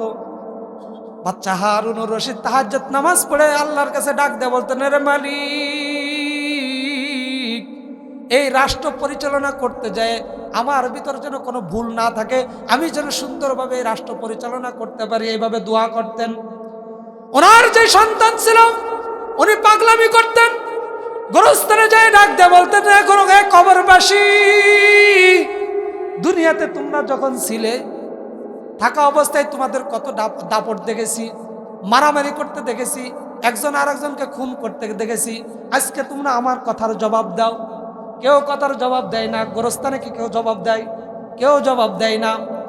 এইভাবে যায় ডাক দিতে না বলতেন, কবরবাসী, আজকে তোমাদের ক্ষমতা দেখাও, আজকে তোমাদের গলার আওয়াজ আমাকে দেখাও, তোমার হাতে তো কত শক্তি ছিল, আজকে দেখাও। কেউ কিছু বললে, মুরব্বীরাও যদি কোনো কিছু বলতো, তাদেরকে মারার জন্য তোমার যে হাতে শক্তি ছিল, ওই হাতের শক্তি দিয়ে তাদেরকে মারার জন্য চলে যাইতে। তোমার পায়ে শক্তি ছিল, মসজিদে না গিয়ে এই পাও দিয়ে তুমি গেছো গুনাহের কাজ করতে, এই পাও দিয়ে তুমি অপরাধ করতে গিয়েছিলে, আজকে তোমার সেই পায়ের শক্তি দেখাও। এইভাবে যখন বারবার পাগলামি করতো, সবাই বাচ্চার কাছে বিচার দেয়, ওরে বাচ্চা, আপনি আমাদের দেশের বাদশা, আপনার সন্তান যদি এরকম পাগলামি করে তাহলে জিনিসটা ভালো দেখা যায় না। এবার বাচ্চা সন্তানকে ডাক দিয়ে বললে, কলিজার টুকরা সন্তান, তুমি আমার সন্তান, তোমার বয়স মাত্র 17 বছর, তোমার কাছে থাকবে বাদশাহী গ্রান, তুমি পোশাক পরবা, যে পোশাক পরলে দেখলেই বোঝা যাবে তুমি একটা রাজার ছেলে, কিন্তু তোমার চলাফেরা দেখে অনেক বদনাম হয়, আমাকে তো মানুষ অনেক কটু কথা বলে, তুমি এই সমস্ত জিনিস থেকে ফেরত আসো। এবার সন্তান ডাক দিয়ে বলতেছে, বাবা, তুমি আজকে রাজত্ব করতেছো, কতদিন করবে এই রাজত্ব? 1 বছর, 2 বছর, 3 বছর, 5 বছর, তারপরে তুমি কোথায় যাবা? কই কবরে যাব। তোমার বাবা কোথায় গেছে? কবরে গিয়েছে। তোমার দাদা কোথায় গিয়েছে? কবরে গিয়েছে। তার দাদা কোথায় গিয়েছে? কবরে গিয়েছে। আদম আলাইহিস সালাতু ওয়াস সালাম কোথায় গিয়েছে? কবরে গিয়েছে। মুসা আলাইহিস সালাতু ওয়াস সালাম কোথায় গিয়েছে? কবরে গিয়েছে। ঈসা আলাইহিস সালাতু ওয়াস সালাম কোথায় গিয়েছে? কবরে গিয়েছে। সর্বশেষ আখেরি নবী মুহাম্মদ আরবি সাল্লাল্লাহু আলাইহি ওয়াসাল্লাম, যাকে সৃষ্টি না করলে এই কুল কায়নাত সৃষ্টি করা হতো না, যার কারণে আল্লাহ রাব্বুল আলামিন আমাকে আপনাকে এত সম্মান দিয়েছে, তিনি কোথায় গিয়েছে? বললে তিনিও কবরে গিয়েছে। যদি সবাই কবরে যায় তাহলে আপনার এই রাজত্ব কতদিন থাকবে? এই রাজত্ব তো কবরে চলে যাবে। তাহলে সুতরাং এই সব কিছু যেহেতু কবরে চলে যাবে, তাহলে এত সুন্দর সাজসজ্জা করে কোনো লাভ নাই। লাভ আছে? আজকে আপনি যুবক, এই যে আমি যুবক রয়েছি, দেখতে কত সুন্দর দেখা যায় না? দেখতে কত সুন্দর দেখা যাচ্ছে, সবাই পছন্দ করে। একটা সময় আমার এই লাবণ্যতা থাকবে, আর আমার এই চল ভেঙে যাবে, দাড়ি পেকে যাবে, চুল পেকে যাবে, সব পেকে যাবে, কেউ আমাকে আর পছন্দ করবে না। এখন দৌড়ায় কত দূর যাইতে পারি, কিন্তু একটা সময় আমার এই হাঁটুতে, আমার এই পাও আর জোর থাকবে না। যেন আপনারা যুবক ছিলেন, আজকে আপনার কিছুই নাই, কিছুই নাই। মা বোনেরা চেহারা ভালো সুন্দর আছে, মেকআপ করে রাস্তায় দেখায় বেড়াচ্ছে পরপুরুষকে। পরপুরুষকে কি করে দেখাচ্ছে? আজকে সেই মা বোন যখন বয়স হয়ে যাবে, তখন তাকে কেউ দেখবে? কেউ দেখবে না। পাকিস্তানের একটা ঘটনা আপনাদেরকে শোনাই।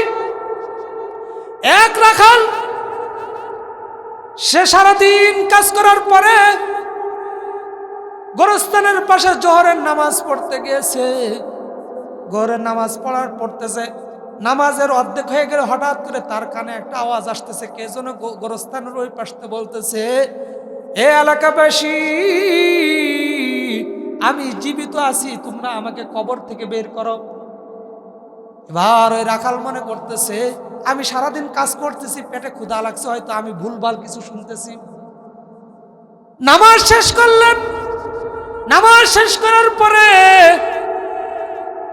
আস্তে আস্তে হাঁটি হাঁটি পা পা করে গোরস্থানের দিকে গেলেন। দেখেছে না আওয়াজ আসতেছে, বলতেছে আমি জীবিত আছি, তোমরা দ্রুত আমারে কবর থেকে বের করো।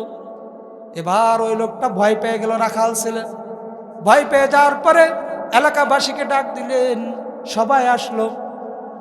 আসার পরে সবাই আওয়াজটা শুনতেছে, যেহেতু কবরের ভিতর লাশ রয়েছে, এটা উঠাইতে হইলে তা আলেমদেরকে লাগবে। আলেমরা যদি বলে যে না উঠানো যাবে, তাহলে উঠাইতে হবে, না হলে তো উঠানো যাবে না। ডাক দেওয়া হলো আলেমকে। আলেম সাহেব আসলেন। আসার পরে বিস্তারিত শোনার পরে বলল, যদি সত্যি হয় তাহলে আপনারা একটু কবরটা খনন করেন। কবর খনন করা হলো। খনন করতে করতে এক পর্যায়ে দেখছে কবরের ভিতরে একজন উলঙ্গ অবস্থায় বসে আছে। নাউজুবিল্লাহ। অথচ এই মহিলাকে কবরের ভিতর রাখার সময় 5টা কাপড় দেওয়া হয়েছিল, একটা কাপড়ও তার কাছে নাই।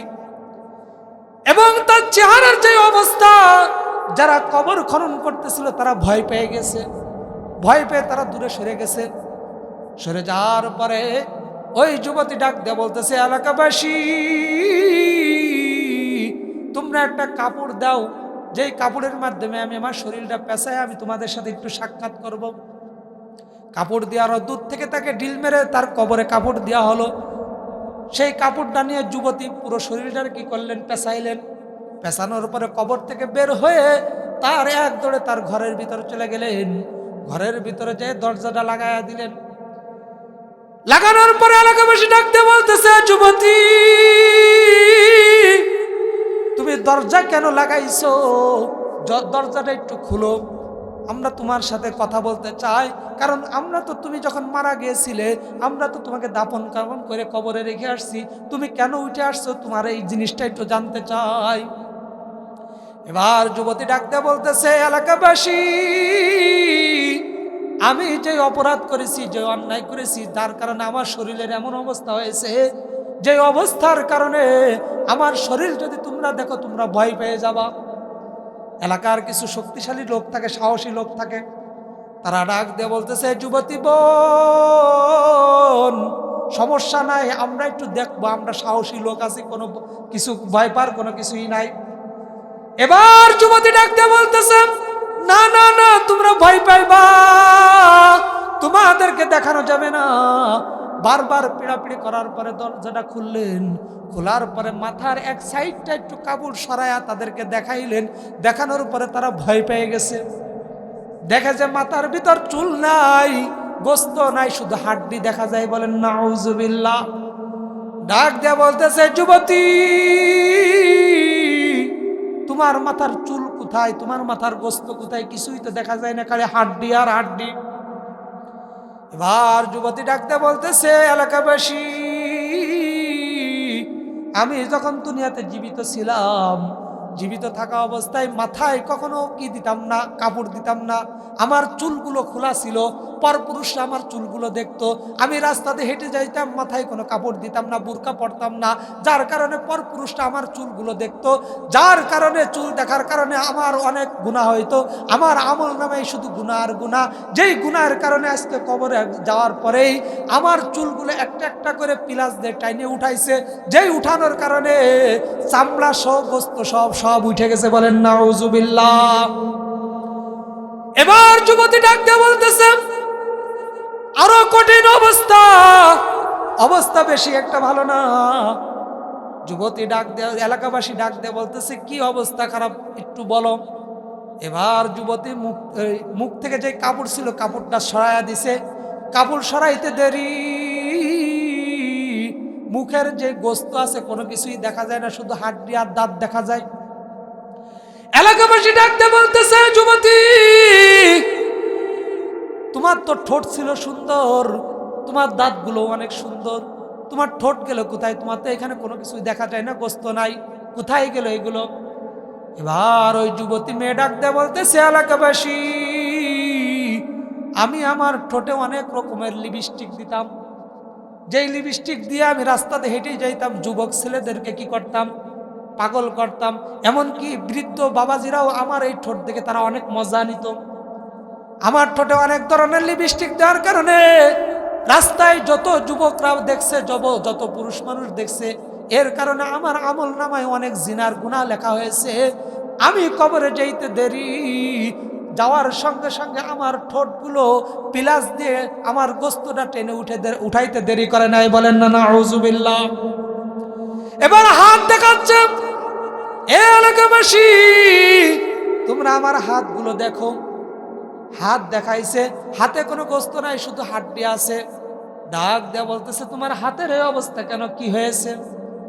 এবার যুবতী মেয়ে ডাক দিয়ে বলতেছে, এলাকাবাসী আমি আমার নোকে অনেক ধরনের নেল পালিশ দিতাম, এগুলো দিয়ে আমি রাস্তায় চলাফেরা করতাম। যুবক ছেলেরা দেখতো, পুরুষ মানুষ দেখতো, যার কারণে কবরে আসতে দেরি, পিলাস দিয়ে এগুলো টান দিয়ে উঠাইতে দেরি করে নাই। এইভাবে প্রত্যেকটা অঙ্গ প্রত্যঙ্গ যেগুলো পুরুষ মানুষকে দেখাইতো, প্রত্যেকটার অবস্থা খুব ভয়াবহ। এই কথা বলে ওই মহিলাটা, ওই যুবতীটা আবার দুনিয়ার থেকে বিদায় নিলেন। এজন্য যে সমস্ত মা বোনেরা আসছেন, সাবধান। আপনি আজকে চুল পর পুরুষকে দেখাচ্ছেন, আপনারও এইটা দেখাবে। আপনি কবরে যান, আপনারও চুলগুলো এইভাবে টেনে টেনে উঠাবে। আল্লাহ রাব্বুল আলামিন কিছু নিদর্শন দেখায় আমাকে আপনাকে শিক্ষা দেয়, তোমরা এগুলো দেখে দেখে শিক্ষা নাও। আর আমরা এখানে যে সমস্ত পুরুষ মানুষ আছি, 1 নম্বর দোষী আমি আপনি। 1 নম্বর দোষী আমি আপনি। কিভাবে?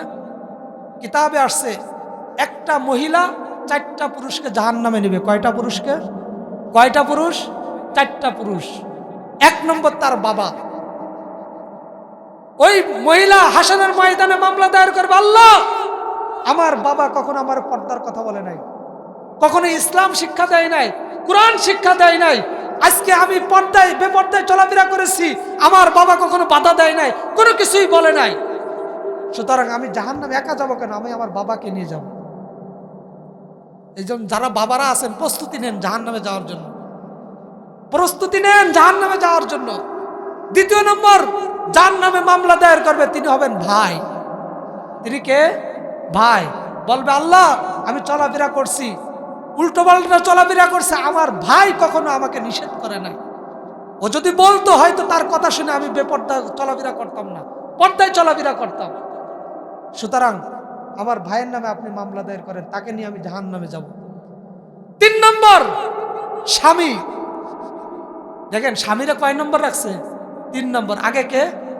বাবা, তারপরে ভাই, স্বামী 3 নম্বর।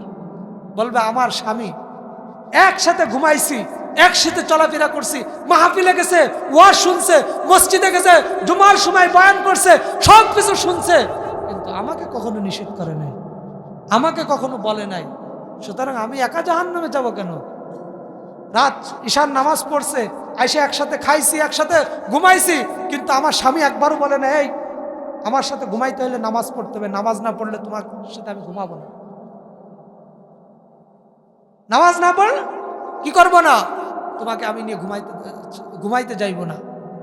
যদি এরকম বলতো, আজকে কোনো স্ত্রী বেপর্দায় চলাফেরা করতে পারতো?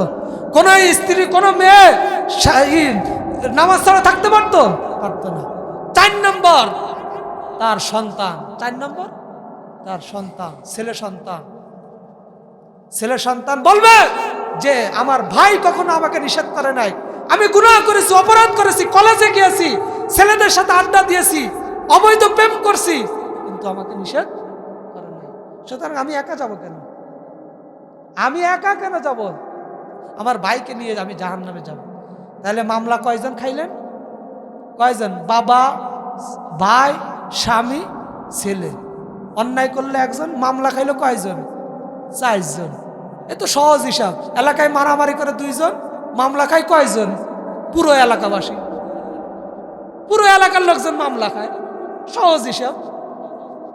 আজকে আপনার মেয়ে অন্যায় করছে, বোন অন্যায় করছে, আপনার স্ত্রী অন্যায় করছে, আপনার মা অন্যায় করছে, মামলা আপনি খাইছেন। এবার মামলা খাওয়ার জন্য আপনার প্রস্তুত আছেন?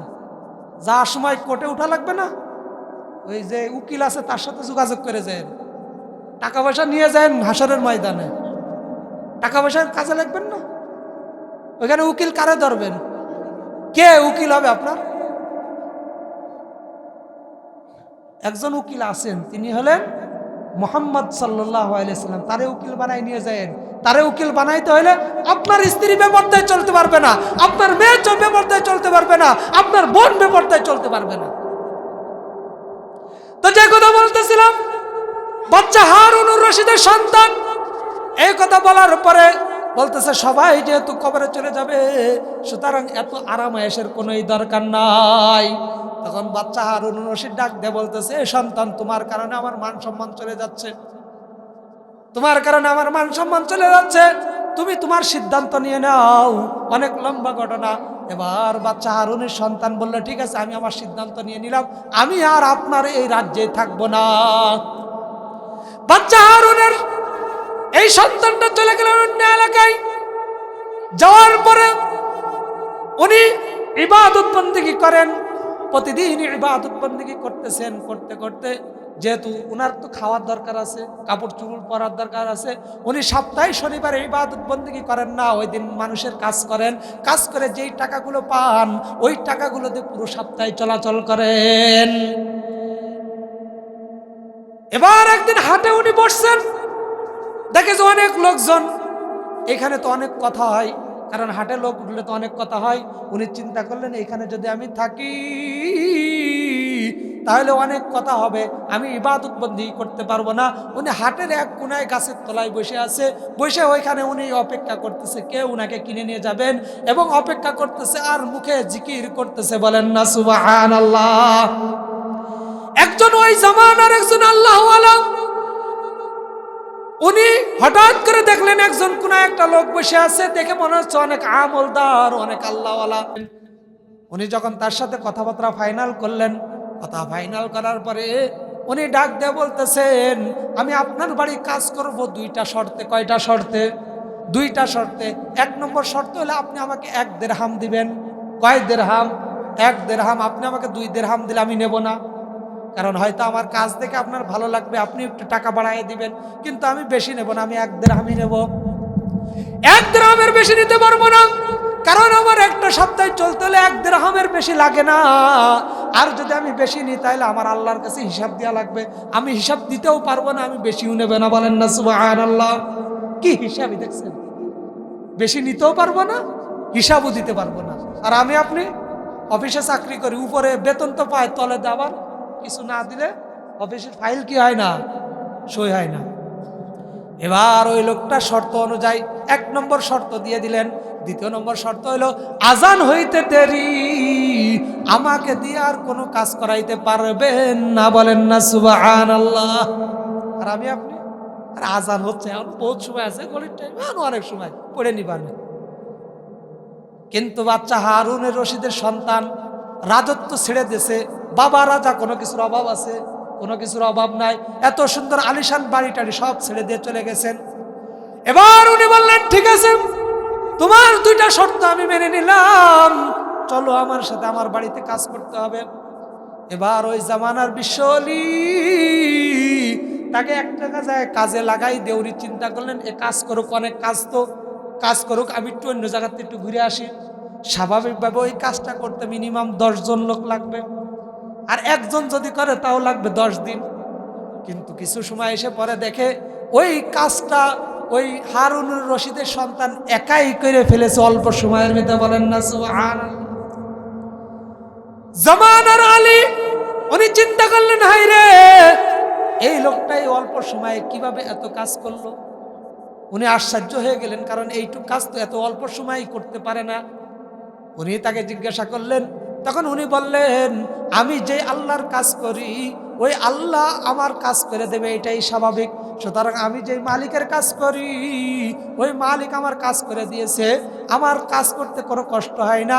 আল্লাহ রাব্বুল আলামিন তার সেনাবাহিনীর মাধ্যমে আপনার কাজ সম্পূর্ণ করে দিয়েছে। বলেন না সুবহানাল্লাহ।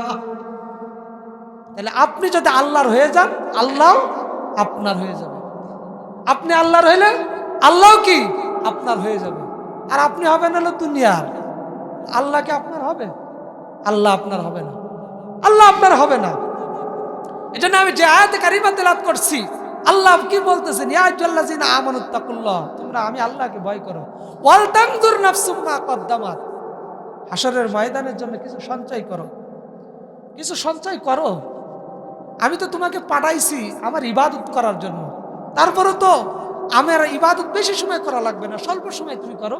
24টা ঘন্টার 22 ঘন্টা তোমাকে দিলাম, তুমি 2টা ঘন্টা আমার দাও। তুমি আমাকে 2টা ঘন্টা দাও, আমি তো তোমার কাছে সব চাচ্ছি না যে তুমি আমাকে 24টা ঘন্টা দাও, সেটাও চাচ্ছি না, কারণ তোমরা জালেম বলে, আমি তো জালেম না।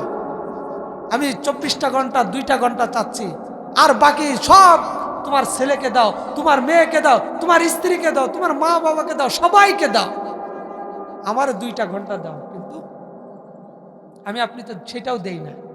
আজকে এখানে যারাই আসছেন, দোয়া করে আল্লাহ তাআলা সবাইকে হেদায়েত দান করুক, সকলে বলে আমিন। হয়তো এখানে খোঁজ নিলেন, আজকে অনেক আমার বাবাজিরা, অনেক ভাইরা জোহরের নামাজটাও পড়েন নাই, আসরের নামাজও পড়েন নাই, মাগরিবের নামাজও পড়েন নাই, হয়তো মাহফিলের রসিলা করে অনেকে ঈশার নামাজটা পড়ছে, আগামীকালকে অনেকে হয়তো ফজরের নামাজটাও পড়বেন না। কেন পড়বেন না? ওই যে ল্যাপ গরম, ওই গরম জিনিস ধুয়ে ঠান্ডা পানি ধরা সম্ভব, এই ভয়ে হয়তো আপনি কি করবেন না, উঠবেন না, ফজরের নামাজ মিস হয়ে যাবে। ভাই, আজকে আপনি ফজরের নামাজ পড়তেছেন না, আল্লাহ তাআলা কি আপনার সকালবেলার খাবার বন্ধ করে দিছে? আজকে আপনি জোহরের নামাজ পড়তেছেন না, আল্লাহ তাআলা কি আপনার ইনকাম বন্ধ করে দিয়েছে? আসরের নামাজ পড়তেছেন না, মুয়াজ্জিন সাহেব আপনাকে ডাকতেছে, আসরের সময় যাচ্ছেন না, মসজিদে না গিয়ে আপনি চার দোকানে যাচ্ছেন, আল্লাহ তাআলা কি আপনার আসরের পরে বন্ধু বান্ধব নিয়ে যে গল্প কি বন্ধ করে দিয়েছে? মাগরিবের সময় মুয়াজ্জিন সাহেব ডাক দিয়েছে, আপনি গেলেন না, আপনাকে আল্লাহ তাআলা রাত্রের খাবার বন্ধ করে দিয়েছে? ঈশার নামাজের সময় ডাক দিয়েছে, আপনি গেলেন না, আল্লাহ তাআলা কি আপনার রাতের ঘুম হারাম করে দিয়েছে? হারাম করে দেয়নি।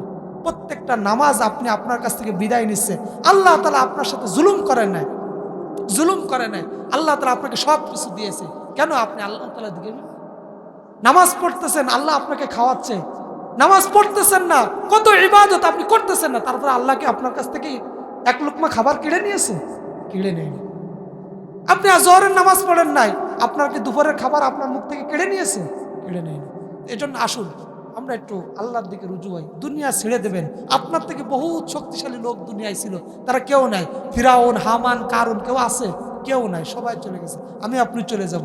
এই জন্য ওয়াল তানজুরু নাফসুম মা কদ্দামাত লিগাদ, আগামীর জন্য যে সঞ্চয় আছে আপনি একটু জোগাড় করেন। আল্লাহ রাব্বুল আলামিন যেই কথাগুলো বলছি আমি ওই কথাগুলো সর্বপ্রথম আল্লাহ রাব্বুল আলামিন আমাকে আমল করার তৌফিক দান করুক, এরপর আমরা যারা শুনছি আমাদেরকেও আমল করার তৌফিক দান, সকলে বলে আমিন।